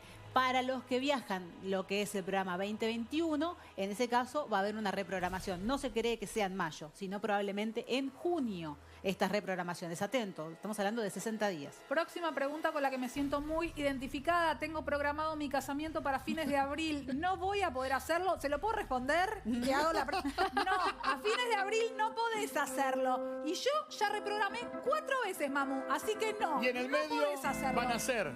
Sí, en el medio ya está. Ya el casamiento quedó porque ya perdí la virginidad y se viene el pibe. ¿Cómo reclamamos la plata del casamiento? Bueno, hay tema casamiento. Vamos por un lado, lo que es la ceremonia civil. Se puede realizar. Hablé con el registro civil esta semana y me dijo, siempre y cuando no se superen las 10 personas. Bueno, te agradezco un montón, pero pagué un montón de plata por la fiesta. Exacto. Yo vengo cancelando desde abril del año pasado. Bueno, en ese caso, si no tenés tiempo para volver a reprogramar, hay casos que están reprogramando varias oportunidades, en ese caso puedes iniciarse el reclamo porque es un proveedor. ¿Me lo tienen que devolver? Sí, hay que iniciarlo ante organismos que puede ser en la ciudad, provincial o nacional. Es decir, en consumo protegido van a ir dándote por jurisdicción. Vamos a hablar después, sí.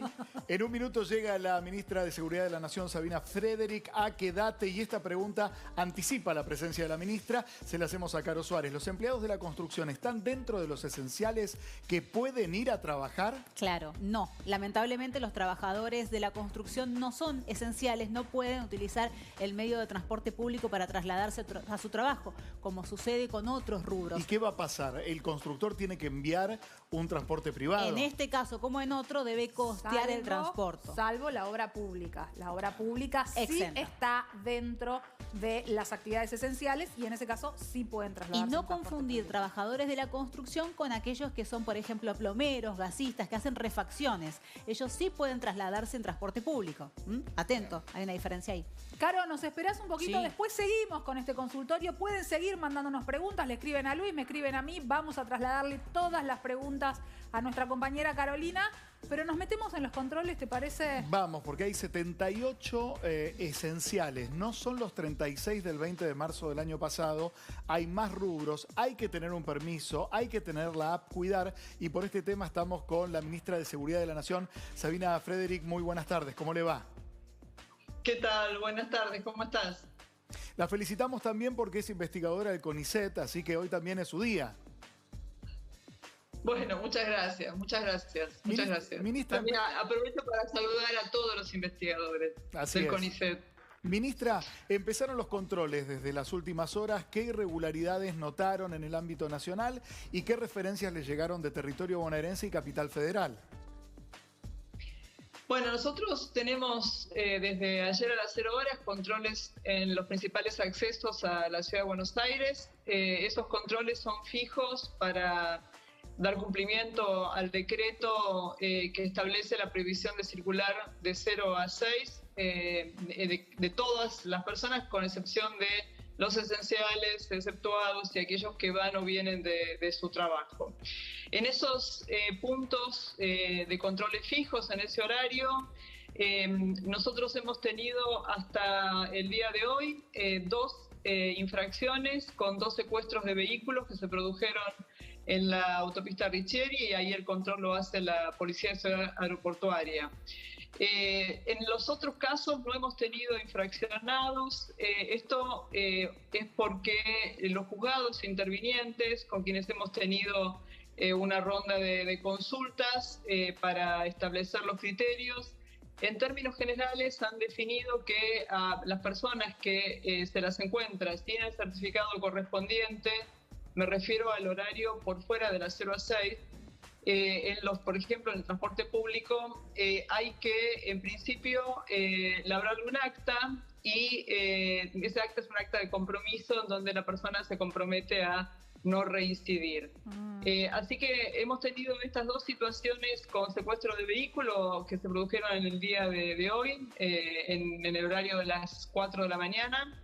Y lo que estamos viendo es que, digamos, el trabajo que hacemos nosotros es un trabajo que está dirigido como el espíritu del decreto al cuidado de la población, a la disuasión, básicamente, a la disuasión, a un trabajo también, yo digo, pedagógico, de explicarle una y otra vez a las personas cómo tenemos que cuidarnos, y ese cuidado es no solo respetar los horarios de circulación, sino sobre todo por supuesto, respetar la responsabilidad individual de la que hablamos todo el tiempo, que es fundamental. Ministra, ahora le quiero hacer alguna pregunta, porque genera un poco de contradicción y todos tenemos que cuidarnos y presentar el certificado cuando viajamos y tener nuestra reserva para subir al tren, pero no termino de entender, o nos llegan muchas preguntas que tienen que ver con esto, sobre estamos controlando a la gente que se sube al tren, pero permitimos manifestaciones multitudinarias en la 9 de julio. Bueno, no. Estas manifestaciones multitudinarias han ocurrido el día jueves, antes de la sanción del decreto. Esas manifestaciones hay que evitarlas, evitarlas en el sentido de también explicarle, digamos, a los referentes que las organizan la responsabilidad que significa concentrar personas en un lugar abierto también. Pero también hay que recordar que el decreto no inhibe las garantías constitucionales y el derecho a la manifestación no está prohibido. Es decir, nosotros tenemos que trabajar en esa delgada línea entre el derecho a manifestarse y la protección de la ciudadanía. Hay formas de realizar esas manifestaciones sin una concentración digamos, que impida el distanciamiento de 2 metros, el uso de barbijo y el hecho de hacerlas en lugares abiertos. Todas las concentraciones que se producen, pero quiero terminar, todas las concentraciones que se producen en la Ciudad de Buenos Aires son contenidas y en cualquier caso disuadidas por la policía de la Ciudad de Buenos Aires. Nosotros yo tengo la conducción de las fuerzas federales no tienen jurisdicción en la Ciudad de Buenos Aires, y en lo que sí hacemos con la ciudad, coordinando con la ciudad, y vamos a hacerlo sobre todo a partir de este decreto, es evitar que esas manifestaciones lleguen a la ciudad. Claro. Los controles que nosotros tenemos en los principales accesos, Puente Porredón, Puente La Noria, Autopista Richeri, también en el peaje de Ituzaingó, de la autopista del acceso oeste, y la ruta 8 y 9 en Panamericana, así como Doc Sud, la autopista Buenos Aires-La Plata. En esos accesos nosotros mantenemos los controles aleatorios durante el resto del día, después de las 6 de la mañana y hasta las 0 horas, y esos controles van a ser, digamos, controles que van a permitir evitar, no impedir, evitar grandes concentraciones de gente en la ciudad. Y eso lo trabajamos con tanto el ministro de Seguridad y Justicia, que es el vicejefe de gobierno, Santilli, como con su secretario de Seguridad, Marcelo D'Alessandro. Bien, ministra, le sigo preguntando por situaciones puntuales de movilidad donde había 2 lecturas distintas, provincia por un lado, ciudad por el otro. Personal de casas particulares, sean varones o mujeres que trabajen en casas particulares, no son esenciales, pero tienen acceso al transporte público. ¿Esto es así? Entiendo que sí, que es así. Recordemos que las decisiones administrativas que definen eso están en potestad de jefatura de gabinete. Sí tienen esa posibilidad.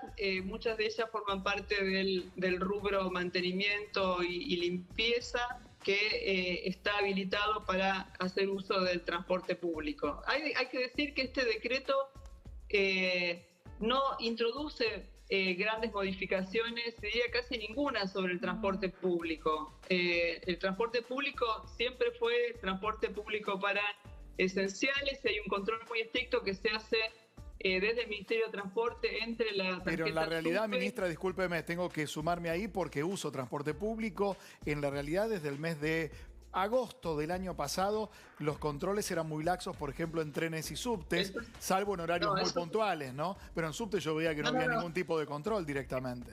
No, totalmente de acuerdo. Es decir, lo que digo es que en términos de la regulación no ha habido modificaciones. Los controles, por supuesto, se flexibilizaron.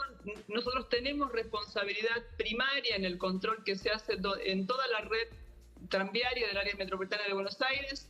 Ahí se están viendo imágenes, tanto Policía Federal, que es la responsable principal, como Gendarmería y Prefectura están controlando en toda la red de trenes del área metropolitana de Buenos Aires, y también estamos haciendo controles aleatorios en el transporte público automotor en todo el Gran Buenos Aires. Nuestro despliegue de las fuerzas federales, que son 4.000 efectivos en todo el Gran Buenos Aires, son 31 distritos, también se están ocupando de hacer controles aleatorios para hacer cumplir esta normativa. Es decir, lo que cambió ahora sí es el refuerzo del control sobre una regulación que ya existía. De todas maneras, es cierto que en algunos casos se han producido concentraciones de personas o había más de 10 personas paradas en los colectivos, pero los datos de transporte hasta el día jueves, estamos esperando los datos del día viernes, muestran que si uno compara la circulación en el área metropolitana de Buenos Aires, en el transporte público estamos al 45% por debajo de lo que existía antes de la pandemia. Es decir, que todavía tenemos una circulación menor de la que teníamos a principios de marzo del 2020. Sí, los datos del viernes, incluso acá me llegan los datos que usted mencionaba recién, si no me equivoco, los datos del viernes son de un 48% menor a la prepandemia. Así que en ese sentido es positivo. La llevo a otro tema, ministra, si le parece. Fiestas clandestinas. Cada vez que vemos imágenes nos generan indignación a todos porque estamos hartos de hablar de la responsabilidad individual y fiestas en distintos distritos, pero ya hemos visto fiestas con jubilados, fiestas con maestros, fiestas con estudiantes de medicina. Entiendo la responsabilidad que le cabe al organizador y al dueño del lugar. ¿Qué pasa con los que asisten a las fiestas clandestinas? Bueno, por supuesto que hay que decirle a la población que no haga fiestas, ¿no? Creo que el principal mensaje que hay que dar para las próximas 3 semanas mínimo es no realizar fiestas ni reuniones sociales, tampoco reuniones sociales en domicilios, es decir, no reunirse con quienes no son parte de la burbuja en la intimidad. Eso me parece clave. Las medidas que se toman sobre las fiestas clandestinas dependen en general de los municipios. El teléfono, el número 911, debe ser usado para denunciar la realización de fiestas clandestinas y ahí la intervención la tiene la policía y en algunos lugares los organismos de inspección de los municipios, que son los que establecen las multas. Lo que se haga con los participantes va a depender de la decisión del juzgado interviniente. Entonces, ahí siempre es el juzgado, el juez, el fiscal de turno el que define qué se hace en cada caso. Hay que también decir, para evitar abusos, que las fuerzas policiales no pueden ingresar a ningún domicilio sin una orden judicial.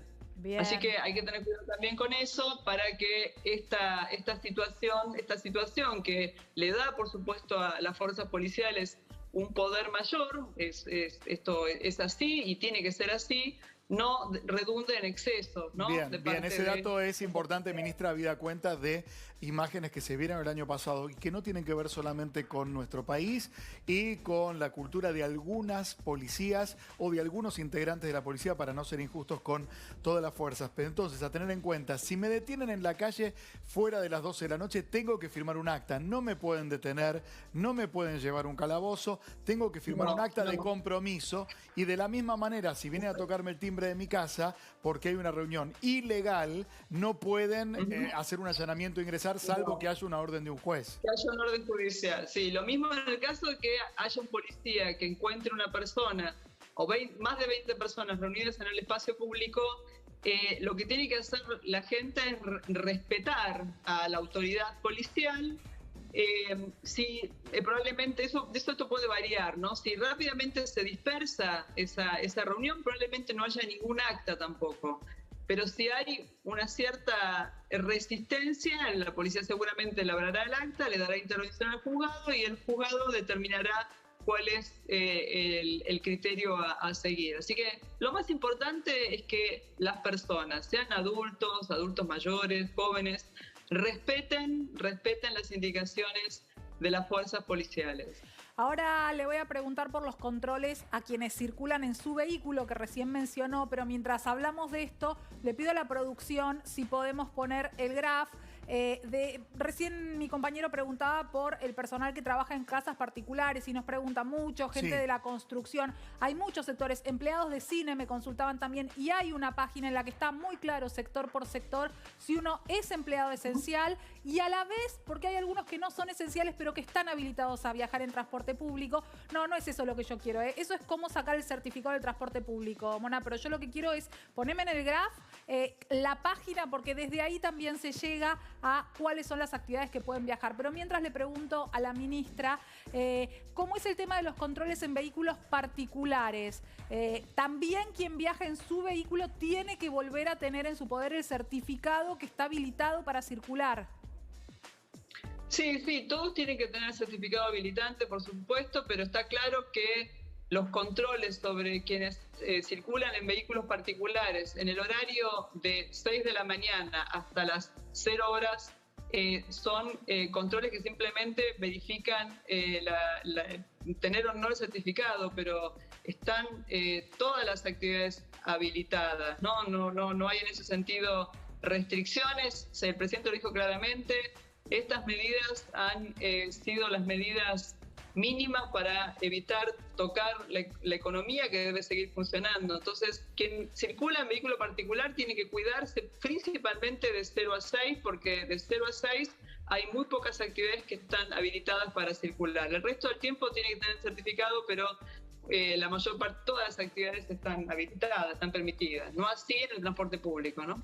Bien, ministra, muchas gracias por estos minutos, por la claridad en medio de normativas que hay que articularlas entre cada distrito y que el ciudadano de a pie tiene que comprenderlas para luego poder respetarlas. Así que la comunicación, cuanto más directa, mucho mejor. Muchas gracias por estos minutos. No, muchas gracias a ustedes. Que tengan buen día. Igualmente, Sabina Frederick, ministra de Seguridad de la Nación, respecto de estos matices, ¿no? Estas zonas fronterizas en algún caso donde no hay esencialidad, pero hay permiso. Nos gusta aclarar, nos gusta poder responderle al televidente las dudas que tiene, por eso el consultorio con Caro Suárez, pero también nos gusta relajarnos. Así es. Y comer rico, y aprender, ahí está.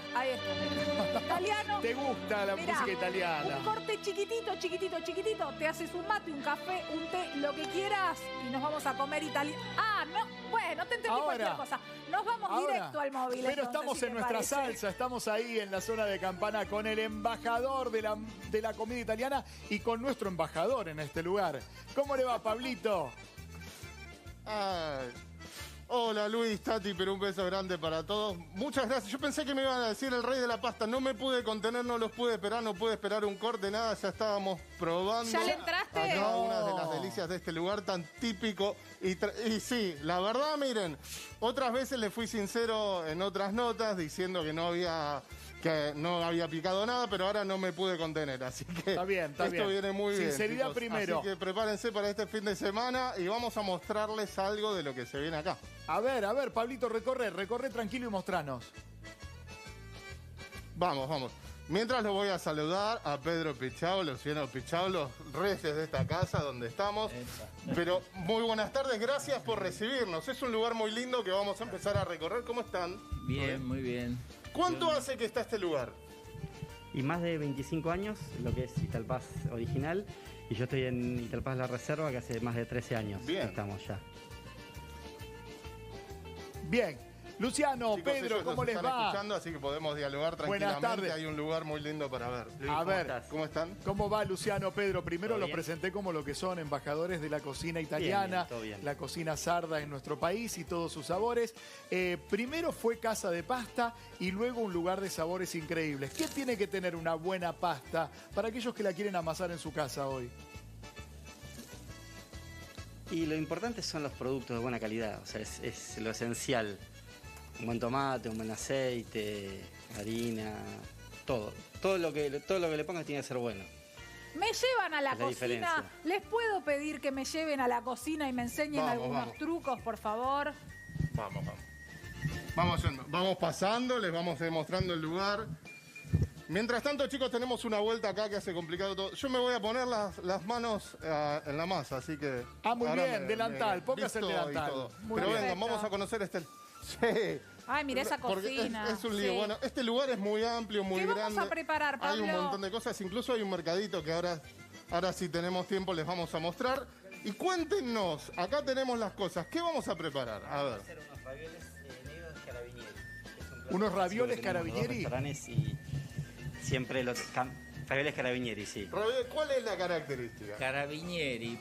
Carabinieri es un nombre que le puso un amigo mío, un gran cocinero, Lero Sorrentino de Capri, porque el cuñado es Carabinieri y se viste de negro, entonces como lo hizo en honor a él.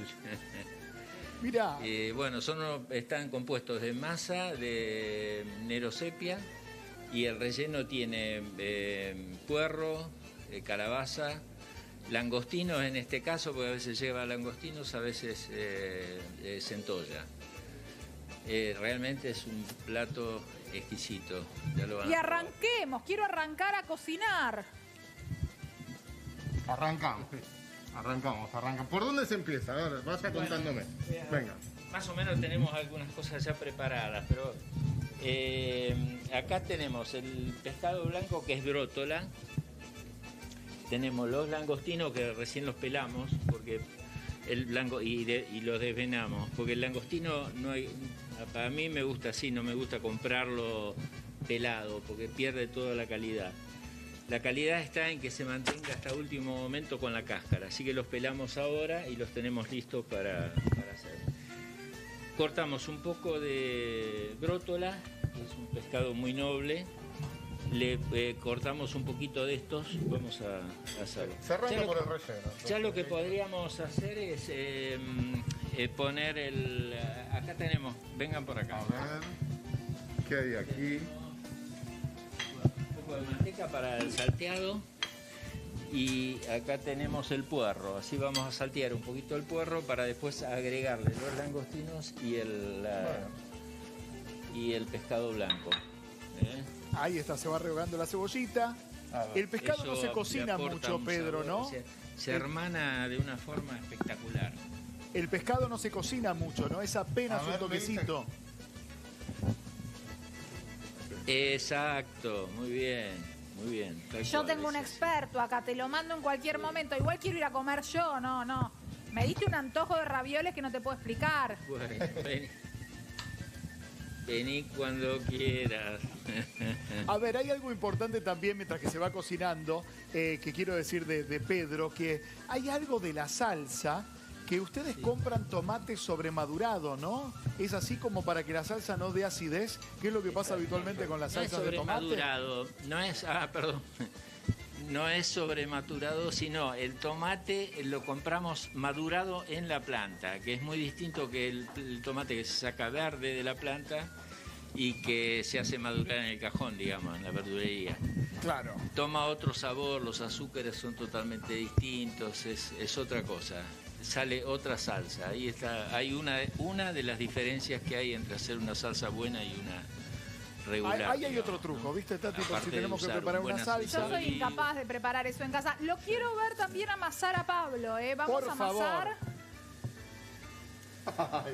A ver, ahora lo ponemos. Ahora me pongo el famoso delantal. Sí, póngase el delantal y mientras acá el experto prepara el relleno.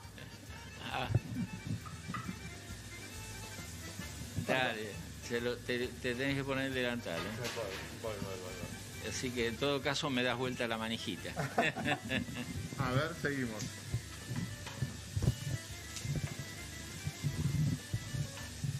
A ver, viste que el ruidito va transfiriendo los sabores y la fragancia de un plato que después vamos a ver terminado. Estamos viendo un poquito de pescado blanco, un poquitito de langostino, una cebollita de verde, un poquitito de manteca que va a ser el relleno de los ravioles. Tati, ¿te va eso? Sí, me encanta. Y me encanta que mientras lo están preparando eso, nosotros nos vamos a ir a preparar la masa. Buenísimo. Qué difícil. ¿Es finita la masa de los ravioles? Ahí se deben estar preparando. Sí, lo más finita posible. Lo más finita posible. Bien, bien. Los ravioles, cuanto más, lo que tiene que sobresalir es el relleno y no la masa. De cualquier manera, a mí en particular, y cuando quiero hacer una cosa excepcional, los hago a mano, por supuesto. Lo que pasa es que no es una forma, ¿viste?, de utilizarlos en un restaurante donde vendemos mucho. Pero los hago a mano y le hago un buen borde, que se puede apretar bien con los dedos, se hace finito, Claro. y esa misma masa pasa a ser una delicia también, ¿no? Pedro, No el borde hagamos grueso. una cosa para que se ordenen ahí y y puedan amasar. Y la masa bien finita. Claro, para que puedan amasar esa masa, vamos a hacer una muy breve pausa, volvemos con ustedes y también te voy a preguntar, Pedro, porque le has cocinado a Mirta Legrand, a Marcelo Tinelli, a grandes paladares que han probado mucho, que nos cuentes algunas anécdotas de esas cenas. Luego de la pausa, si te parece. Dale, cómo no. Vamos, Tati. Ok. Vamos, yo me preparo para comer unos ravioles. En casa espero que me estén preparando ravioles y volvemos, mirá, con pastas italianas. Sí. Nos vamos a Tailandia. Sí. Lo tenemos a Diego Sigiotto. De Sí. todo tenemos hoy. Quédate.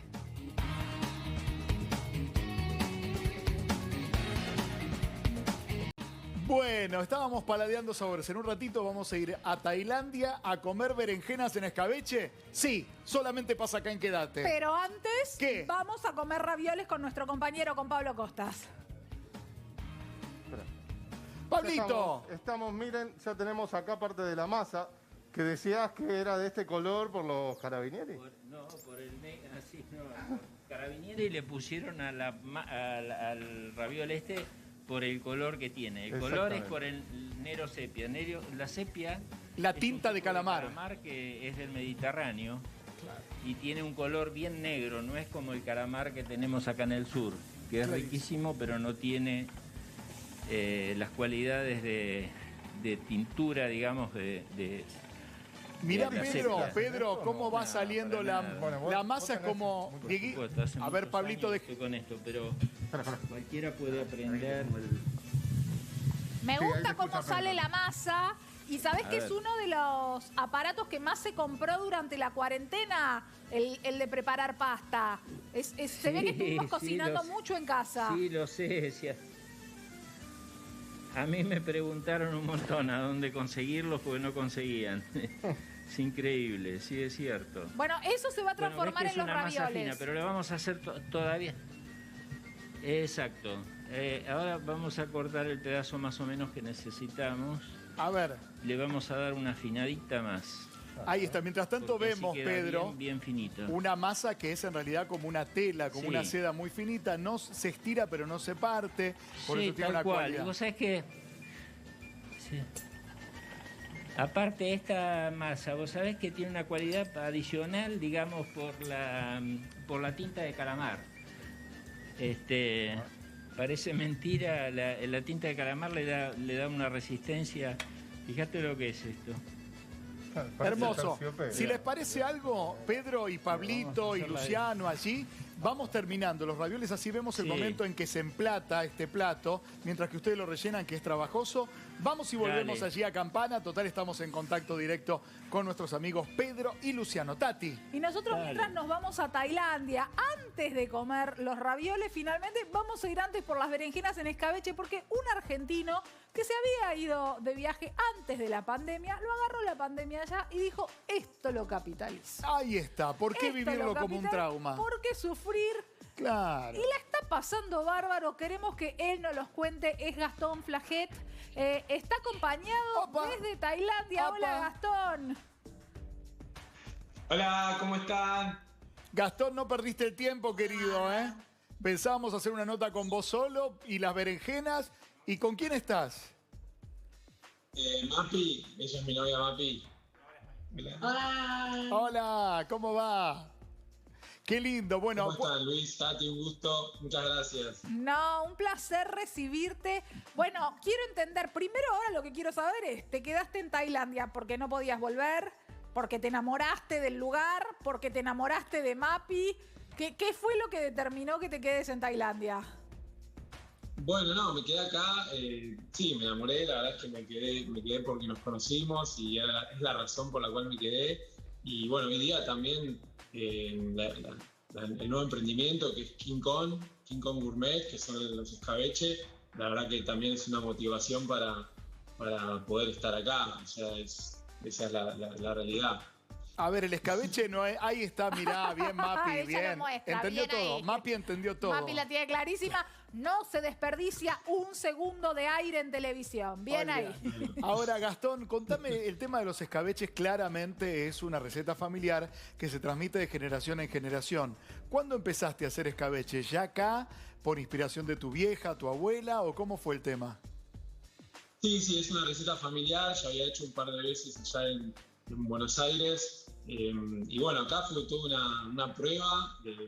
Ella justo estaba queriendo hacer una comida así más sana. Nosotros nos conocimos en un hotel, estuvimos 4 meses viviendo ahí por la pandemia y demás. Y bueno, yo hice el escabeche para que pruebe, una receta argentina, y les encantó, y ahí fue como se empezó a hacer. La verdad es que nos estamos volviendo expertos ahora, o sea, no es algo que Sí, hicimos digamos, desde el comienzo y nos va saliendo cada vez mejor. fue ella la visionaria. Ella fue la que lo probó y la que te dijo, esto hay que salir a venderlo. Totalmente, sí, ella es la que probó y de ahí arrancamos en los mercados. Primero hicieron 20 frascos y salió ella misma a vender. Claro, sí, o sea, ella es la que vende y hoy día hicimos una empresa, que es la dueña y responsable de la empresa. Yo ayudo mucho en la cocina, con lo que es logística. Así que bueno, sí, así de a poco se va haciendo conocida la marca. Se me ocurre pensar, porque viste que los paladares y los sabores son muy particulares. Uno tal vez tiene el plato de su país y considera que nada, con eso conquista el mundo, pero luego los sabores del país que a uno lo recibe, que en tu caso te dio, además de un afecto, un espacio, un nuevo lugar para poder sembrar recuerdos, el paladar no coincide. Digo, la acidez del escabeche, ¿se tolera bien ahí en Tailandia?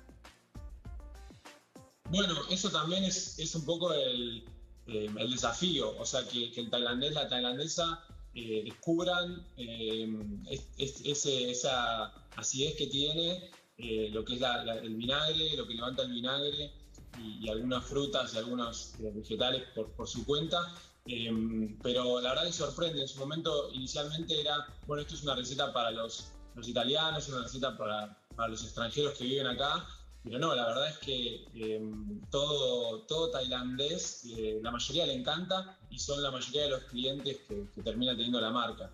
Es un sabor nuevo, les gusta descubrir cosas de comida nuevas. Y bueno, empezamos con lo que eran berenjenas, pero hay zucchini y tenemos hongos, que es como algo increíble. Acá tienen muy buena calidad de los hongos. Portobelo también, ajo, que es el que más se vende. Así que bueno, se va armando un surtido de las recetas que está buenísimo y van descubriendo cómo comerlo, ¿no? O sea, que también es promover Gastón, cómo comer. Que no te pedimos salir a recorrer porque es de madrugada. Están despiertos, nos están atendiendo de madrugada. Por eso no te pedimos salir a recorrer los lugares maravillosos en los que estás. Pero contame qué es lo que más te sorprendió culturalmente de Tailandia.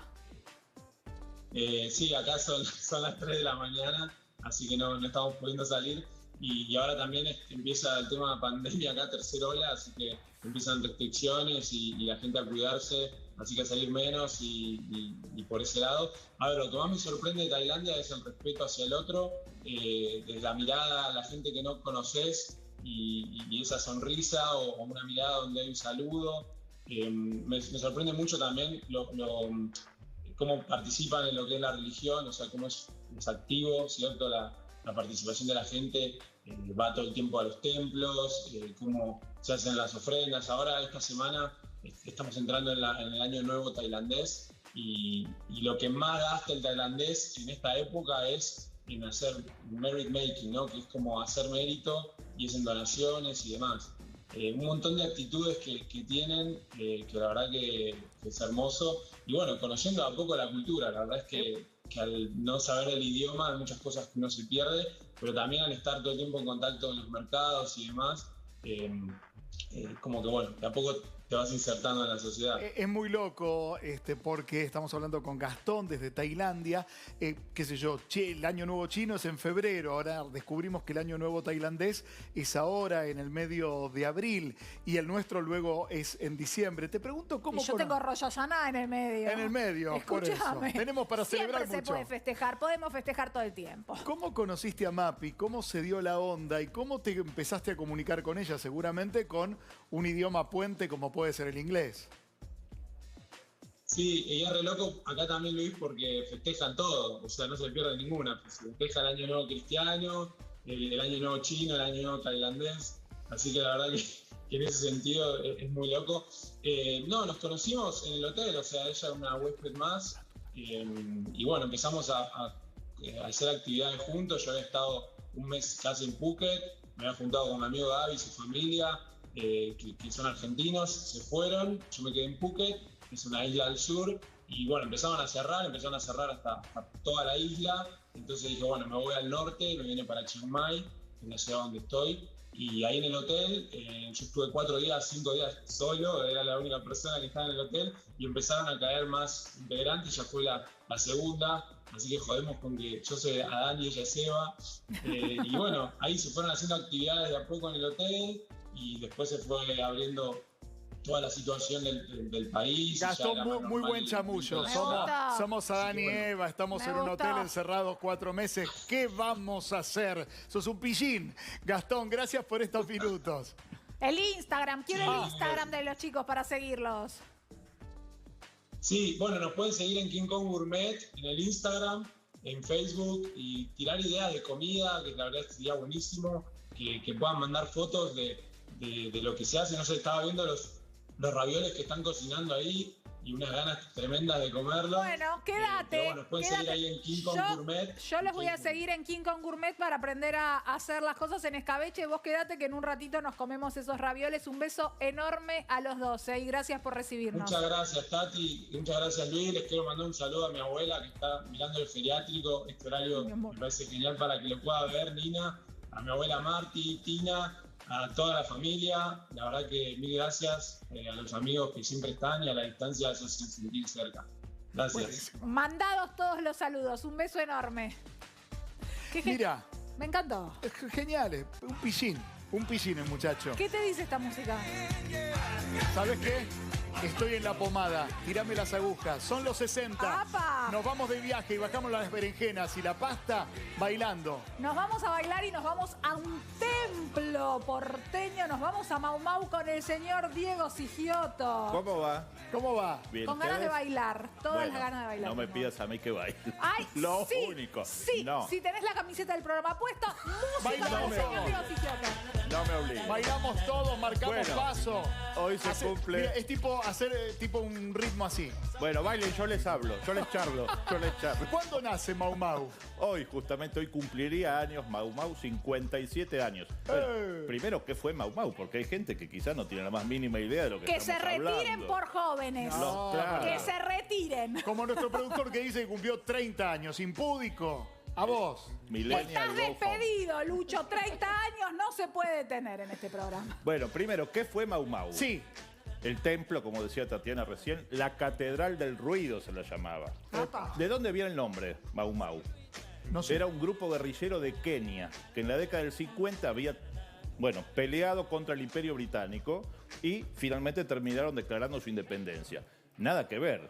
Imagínate una cosa, sangrienta en África, pero bueno, acá fue un templo de la diversión. Abrió entonces el 10 de abril de 1964, donde estaba ubicado en el barrio de Retiro, en la calle Arroyo, 866 Arroyo, una zona muy paqueta de Buenos Aires. Muy top. Es donde da la curva la calle Arroyo. ¿Por qué da la curva? ¿Por qué esa calle es curva, digo? ¿Pasaba algún arroyo por ahí? Mira, mucha gente piensa eso, que Arroyo se llama Arroyo porque por ahí corría un arroyo. En realidad no. La ¿Viste? curva... Yo sabía, Tati, ¿por qué no me parás antes? ¿Por qué no me parás? No puedo con estos dos, no puedo. Deja que se pegue contra la pared. Pero quiero conocer la historia de Mau Mau y ustedes se pueden hablar de la historia de las calles. Bueno, no había un arroyo. No había un arroyo, listo, sigamos. Bueno, la historia de Mau Mau. 1964, los hermanos mellizos Alberto y José Lataliste crean este nuevo este nuevo boat, que era el término que La se usaba. boite se decía La acá. boite, La claro. Vamos a la boite. Entonces, nada que ver con los boliches de ahora, obviamente, pero nada que ver con las boats de entonces. En ¿Qué ese había? momento, ¿Mucho terciopelo rojo? En Mau Mau. En Mau Mau. Los boliches de entonces, las boats eran más pequeñas, para 120 personas más o menos.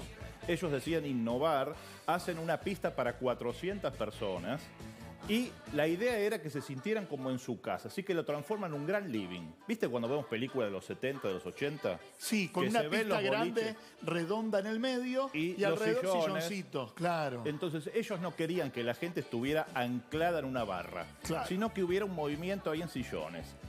La decoración, convengamos que hoy en día sería un tanto retro, un tanto kitsch o cache. iba a Era, decir. no entendí, ¿era la calle? ¿Era un sótano? ¿Era un No, primer no, piso? era la calle, ¿Qué era? era la la calle. era la ok. calle. Donde ahora hay una florería, porque ahora hay un bar, pero en el sótano. En el sótano, Y arriba hay exactamente. una florería. Un Ah, la edificio florería. se demolió. Bueno, hay que decir que Mau Mau duró hasta el 94, 30 años.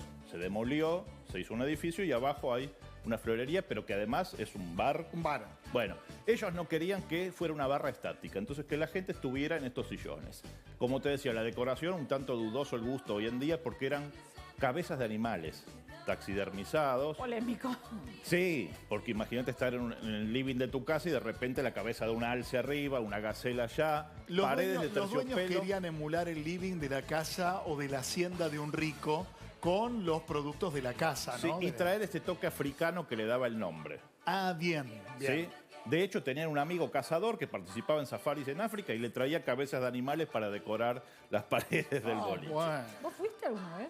¿A Mau Mau? No, me contó una tía muy grande. No, en serio, ¿Cómo voy a ir a Mau Mau? Y si se en el 94, querido, tampoco éramos tan chicos. No, en pero la 94 última, creo que la nosotros. última etapa, los últimos 10 No. años eran medios decadentes, ya era. Digamos que el boom de Mau Mau fue los 60 y 70. Y 70. Y 70 empezó después a decaer hasta, bueno, terminó cerrando, pero bueno, 30 años para un boliche. Es un Es un montón. ¿Qué particularidades tenía este lugar? Era para la elite, para lo que en ese momento se llamaba el jet set. Es verdad. ¿Quiénes conformaban el jet set? Vi a Susana en una de las fotos recién. Bueno, Susana, pero ojo, Susana una vez que hizo el aviso del jabón Jabón Caduk. Cadón, el shock. Sí. Antes no entraba. Ah, Tete mira. Custarot, las modelos de entonces, bueno, Mora Furtado, Teresa Calandra, podían entrar. Digo podían porque no entraba cualquier persona. Bueno, Había una persona en la puerta que creo que es el ícono de este lugar, Sí. que era Fraguita o Fraga. Fraga, Julio Fraga se llamaba, que era el portero que estaba en la puerta, era de raza negra, con galera, y el tipo, el mote que tenía era el insobornable. Porque claro, entrar a Mau Mau no era para cualquiera, entonces siempre alguno le tiraba un billete. Y él, no, cuenta una historia que, por ejemplo, no lo dejó entrar a Guillermo Vilas una vez. ¿Por qué? Porque usaba zapatillas. Y claro. Vos sí, vos no. Vos sí, vos no. Claro. Horrible. Monzón, una vez, cuando era la pareja de Susana, casi se queda fuera. Porque también iba vestido informalmente. Claro. También ahí cambió un paradigma, ¿no? Hoy por hoy ir a los boliches es ir vestido informal, relajado, tranquilo. En aquel momento iban hasta de saco. En la década del 60 había que ir de saco y corbata o de frac. A bailar, incómodo. Fines de los 60, la dictadura de Onganía, se empezó a mirar Mau Mau con varios ojos, porque claro, ya había otra onda, la minifalda, los zapatos con plataforma, y empezó a verse de otra manera. ¿Se pagaba entrada? Se pagaba entrada, sí, bastante cara. Llegó a haber un sistema de tarjetas VIP que no se usaba hasta ese momento en Buenos Aires y te permitía además el pase a las otras dos sucursales que tuvo con el tiempo en Marbella y en Madrid, en España. Además del VIP, en aquel momento los boliches tenían un reservado que era la zona donde accedía la gente aún más VIP o donde se podía chapar. Sí. Una antigüedad, se me cayeron 40 años en la cabeza. No, yo digo chapar, ¿eh? Ah, no bueno, se usa estamos más. bien, vamos. Se usa. Estoy en la pomada. ¿Había algo de eso? Sí, y había que tener cuidado porque, claro, era gente de un cierto círculo social. Ojo, porque quizás te encontrabas con la que paparazzi. había sido hacía 15... No se usaban los paparazzi en esa época. Ah. Por lo menos en Mau Mau se respetaba que no entraran, porque, bueno, había gente... Lo que pasa en políticos, Mau Mau empresarios, queda que- en Mau Mau. Exactamente. Era como Las exactamente. Hablabas vos del cambio de costumbres de época, ya no se dice más guat. Y a los porteros ya no se les dice tampoco más portero, ahora son Claro. los patobicas. Claro. ¿Sabes de dónde viene la palabra patobica? No. de aquellos años justamente. Había unos patos que se vendían en el mercado que eran marca Vica, de corta I, doble CA. Y en aquellos años justamente empezó a mostrar en los medios, ¿te acordás del Ancho Peuchele? Sí, Rubén, el Ancho Peuchele. sí, de Martín un Caradagian. musculoso que estaba en Titanes en el Río. Bueno, alguien le dijo, mirá ese, parece un pato Vica, porque los patos Vica tenían doble pechuga. Eran anchos. Eran anchos. Entonces a Peuchele le dijeron, mirá, parece un pato Vica. Y ahí quedó la frase, la palabra pato Vica que todavía usamos. ¿Lo sabías? No lo sabía. ¿Te gustó? Bueno, ahí cantó también Ornella Banoni, Fred Bongusto y Charles Aznavour. Mirá, ¿no? Todo esto. Todo que venía del exterior. De hecho, mirá, estos días de ayer murió el príncipe Felipe. ¿Y fue también? No llegó a entrar. Pero quedó cuando afuera, vino la Fraguita década lo del bajó. 60, no, la seguridad del príncipe Ahí le no, dijo, ahí no. no se lo aconsejo, pero presidentes extranjeros fueron con su comitiva a Mau Mau. Bueno, se hicieron recitales. Me encantó. Ellos llegaron a tener una empresa discográfica también. Pero ¿sabes qué? No tenían ravioles como los que yo te voy a invitar a comer Eso. ahora. ¿Te quedás Seguramente con no. nosotros para ir Me a comer quedo- unos ravioles? ¿Llegarán? Sí. Te invito por lo menos a disfrutarlos a la distancia, no como Dale. nuestro compañero, como Pablo, que está ahí ya con los ravioles listos. A ver. Vamos, Pablito. Sí, ya los estoy saboreando prácticamente. Estamos rellenando los ravioles. A ver, ¿esto tiene algún secreto, algún truco? No. Básicamente, lógicamente, la cantidad está bien. Ahí Luciano lo está Ahora, recetando. hay una polémica. Vos me hablabas de la forma de los Sí. ravioles. ¿Son cuadrados, son redondos? Mirá. Escuchen esto. El raviol. En toda Italia se dicen ravioli, y los ravioles cuadrados, como son estos. Como estos que ya están acá Como listos. esto, exacto. Pero en realidad, en el sur, en Nápoles, en Sorrento, los ravioles son redondos. O sea, es una pasta rellena redonda. Ajá. Por eso se le dicen sorrentinos. Ah. Pero en realidad no son sorrentinos, son ravioles. Son ravioles redondos. ¿Los sorrentinos son argentinos? Un poco se le ha puesto el nombre acá. Yo creo que como la Mira milanesa. eso. En Italia no le dicen milanesa. Le dicen cotoleta Pablo. a la milanese, pero no milanesa. Tengo que calcular la Directamente. cantidad justa de relleno, ¿no? Porque si no se me revientan. ¿Cómo hacemos para calcular el relleno? Bueno, por la cantidad de gramos, más o menos, te digo, en una porción de pasta así rellena, son 170 gramos por persona, entre 170 y 190. De eso de masa debe tener un 20%, más o menos, 25%. Lo otro Ahí. es todo relleno. Ahí ya le marcamos la forma y ahora salen enteros. Ahora Yo, salen yo haría un enteros. desastre. Ah, mirá, Mirá, sale Mirá, facilísimo. bien ahí, Pablo. Ahora hay que darlo vuelta y golpearlo un poquito. A ver. Ah, me come Ahora con les una voy a mostrar hielera. lo que hice yo. Mirá. Ay, me encantó. Ay, me encantó. Perfecto. Una fuente, compartimos. Perfecto. Ahora vamos ¿Y a esto? ponerlos al agua. Con Al un agua. chorrito de Al oliva. agua, vamos. No, que yo me lo quiero con Todo. crema frotar en el No, cuerpo. Tati, sos como Martitei que quiere frotar las cosas en el cuerpo. Y sí, mirá lo que es eso. Todo al agua. Vamos. Al agua, Pato, vamos. Y no Pato Ya tenemos Vica, el como agüita decía. listo. Pingui. Ahí va. ¿Cuánto tarda Ya, esto? ya el agua con sal, unos 5 o 6 minutos. ¿Se le pone aceite 5, al 6. agua Yo de la todas pasta formas, rellena o me estoy no? adelantando un poco, chicos. Ah, ¡Ay, mira eso! El agua lleva aceite, Por lleva algo. Lleva favor! aceite, solamente sal. Como así no lleva ninguna masa sal que se vaya a hervir. Ninguna Sino- masa que va al agua lleva sal. Lleva sal, porque la sal la toma del agua.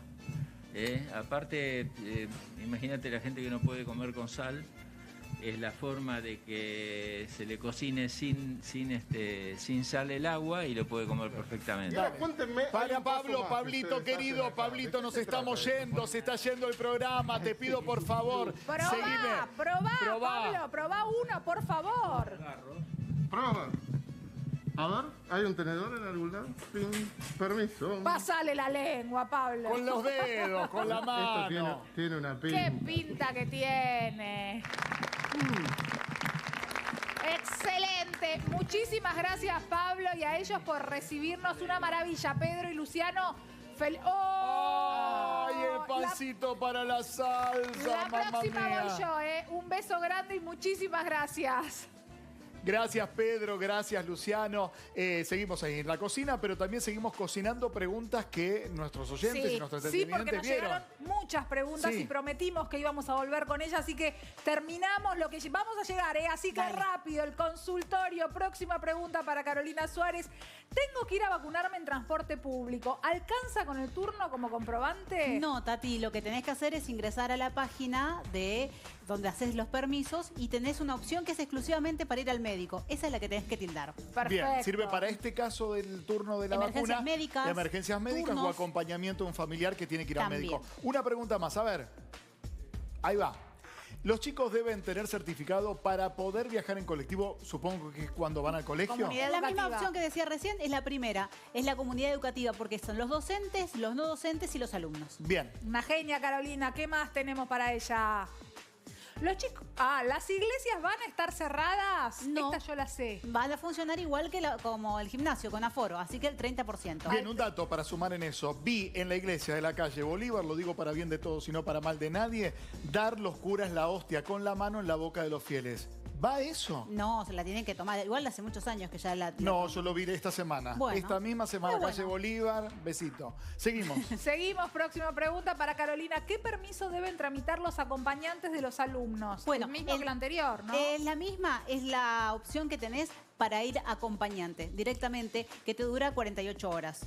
Así que O sea, cada atento. 48 horas hay que renovarlo. Igual Pero la como comunidad la educativa puede aplicación, viajar. Tati, perdón que te interrumpí. Muy importante la aplicación, porque la bajamos, pero hay que actualizarla, ¿eh? Sí, es muy fácil. Actualizar tiene que ver con los datos de salud, con tomarse la temperatura, que no hay que poner cualquier cosa, hay que tomarse la temperatura y se va actualizando cada 48 horas. A ver la próxima.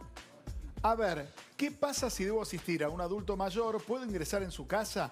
¿Puedo ir en colectivo? Me llama mi abuela, mi abuelo. Podés asistir, como decía antes, estaba dentro de las opciones. Tati preguntaba o comentaba hace un ratito nada más esto de poder ingresar a las casas. Sí, se puede ingresar porque estás haciendo una asistencia. Hay mucha gente que vive sola, adultos mayores, así que esa es la Pará, te excepción. pregunto a vos porque quedó pendiente del programa de hoy. Reuniones de 2, 4, 6 personas en un domicilio particular. Nación dice que no. Ciudad no se expide. No, es ¿Se lo que puede? dijo Tati. No se pueden reunir en las casas. No, es la gente que vive ahí. Yo estoy asistiendo a alguien y lo ayudo y vuelvo con todas las medidas de seguridad. Pero no pueden volver a hacerse cumpleaños de 5, 6 o 10 personas como hasta ahora No se venían pueden haciendo. venir 3 compañeras o 2 o una compañera de mi hija a jugar a casa y hacer los deberes. No. No. Bien, 17:59. ¿Tenemos tiempo para una pregunta más o ya estamos? Última, dale. A ver, dale. A ver, Una la más. última. Sí. A ver, ¿qué nos quedó? Esa fue ¿Qué la pasa si debo asistir a un adulto mayor? No, esa ya estaba. Esa estaba recién. ¿Qué pasa si se muere un familiar? ¿Quién voy a hacer- realiza el trámite? ¿Hay ceremonia? Rapidísimo, porque ahora no hay más velatorios de 2 días, son de 2 horas nada más, mejor dicho, de 24 horas.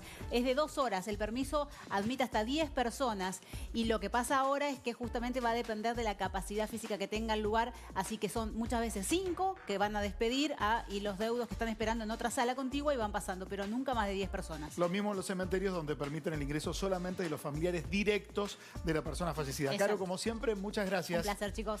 Bueno, sigamos. Llegamos hasta acá. Feliz cumpleaños a nuestro compañero, a Lucho. Ahí Gracias está, a mirá. Jero. Ahí está. Ahí está. Gracias a ustedes. Gracias a ustedes. Programón, ¿eh? Hoy un programón, un éxito. Trajo unos knishes de...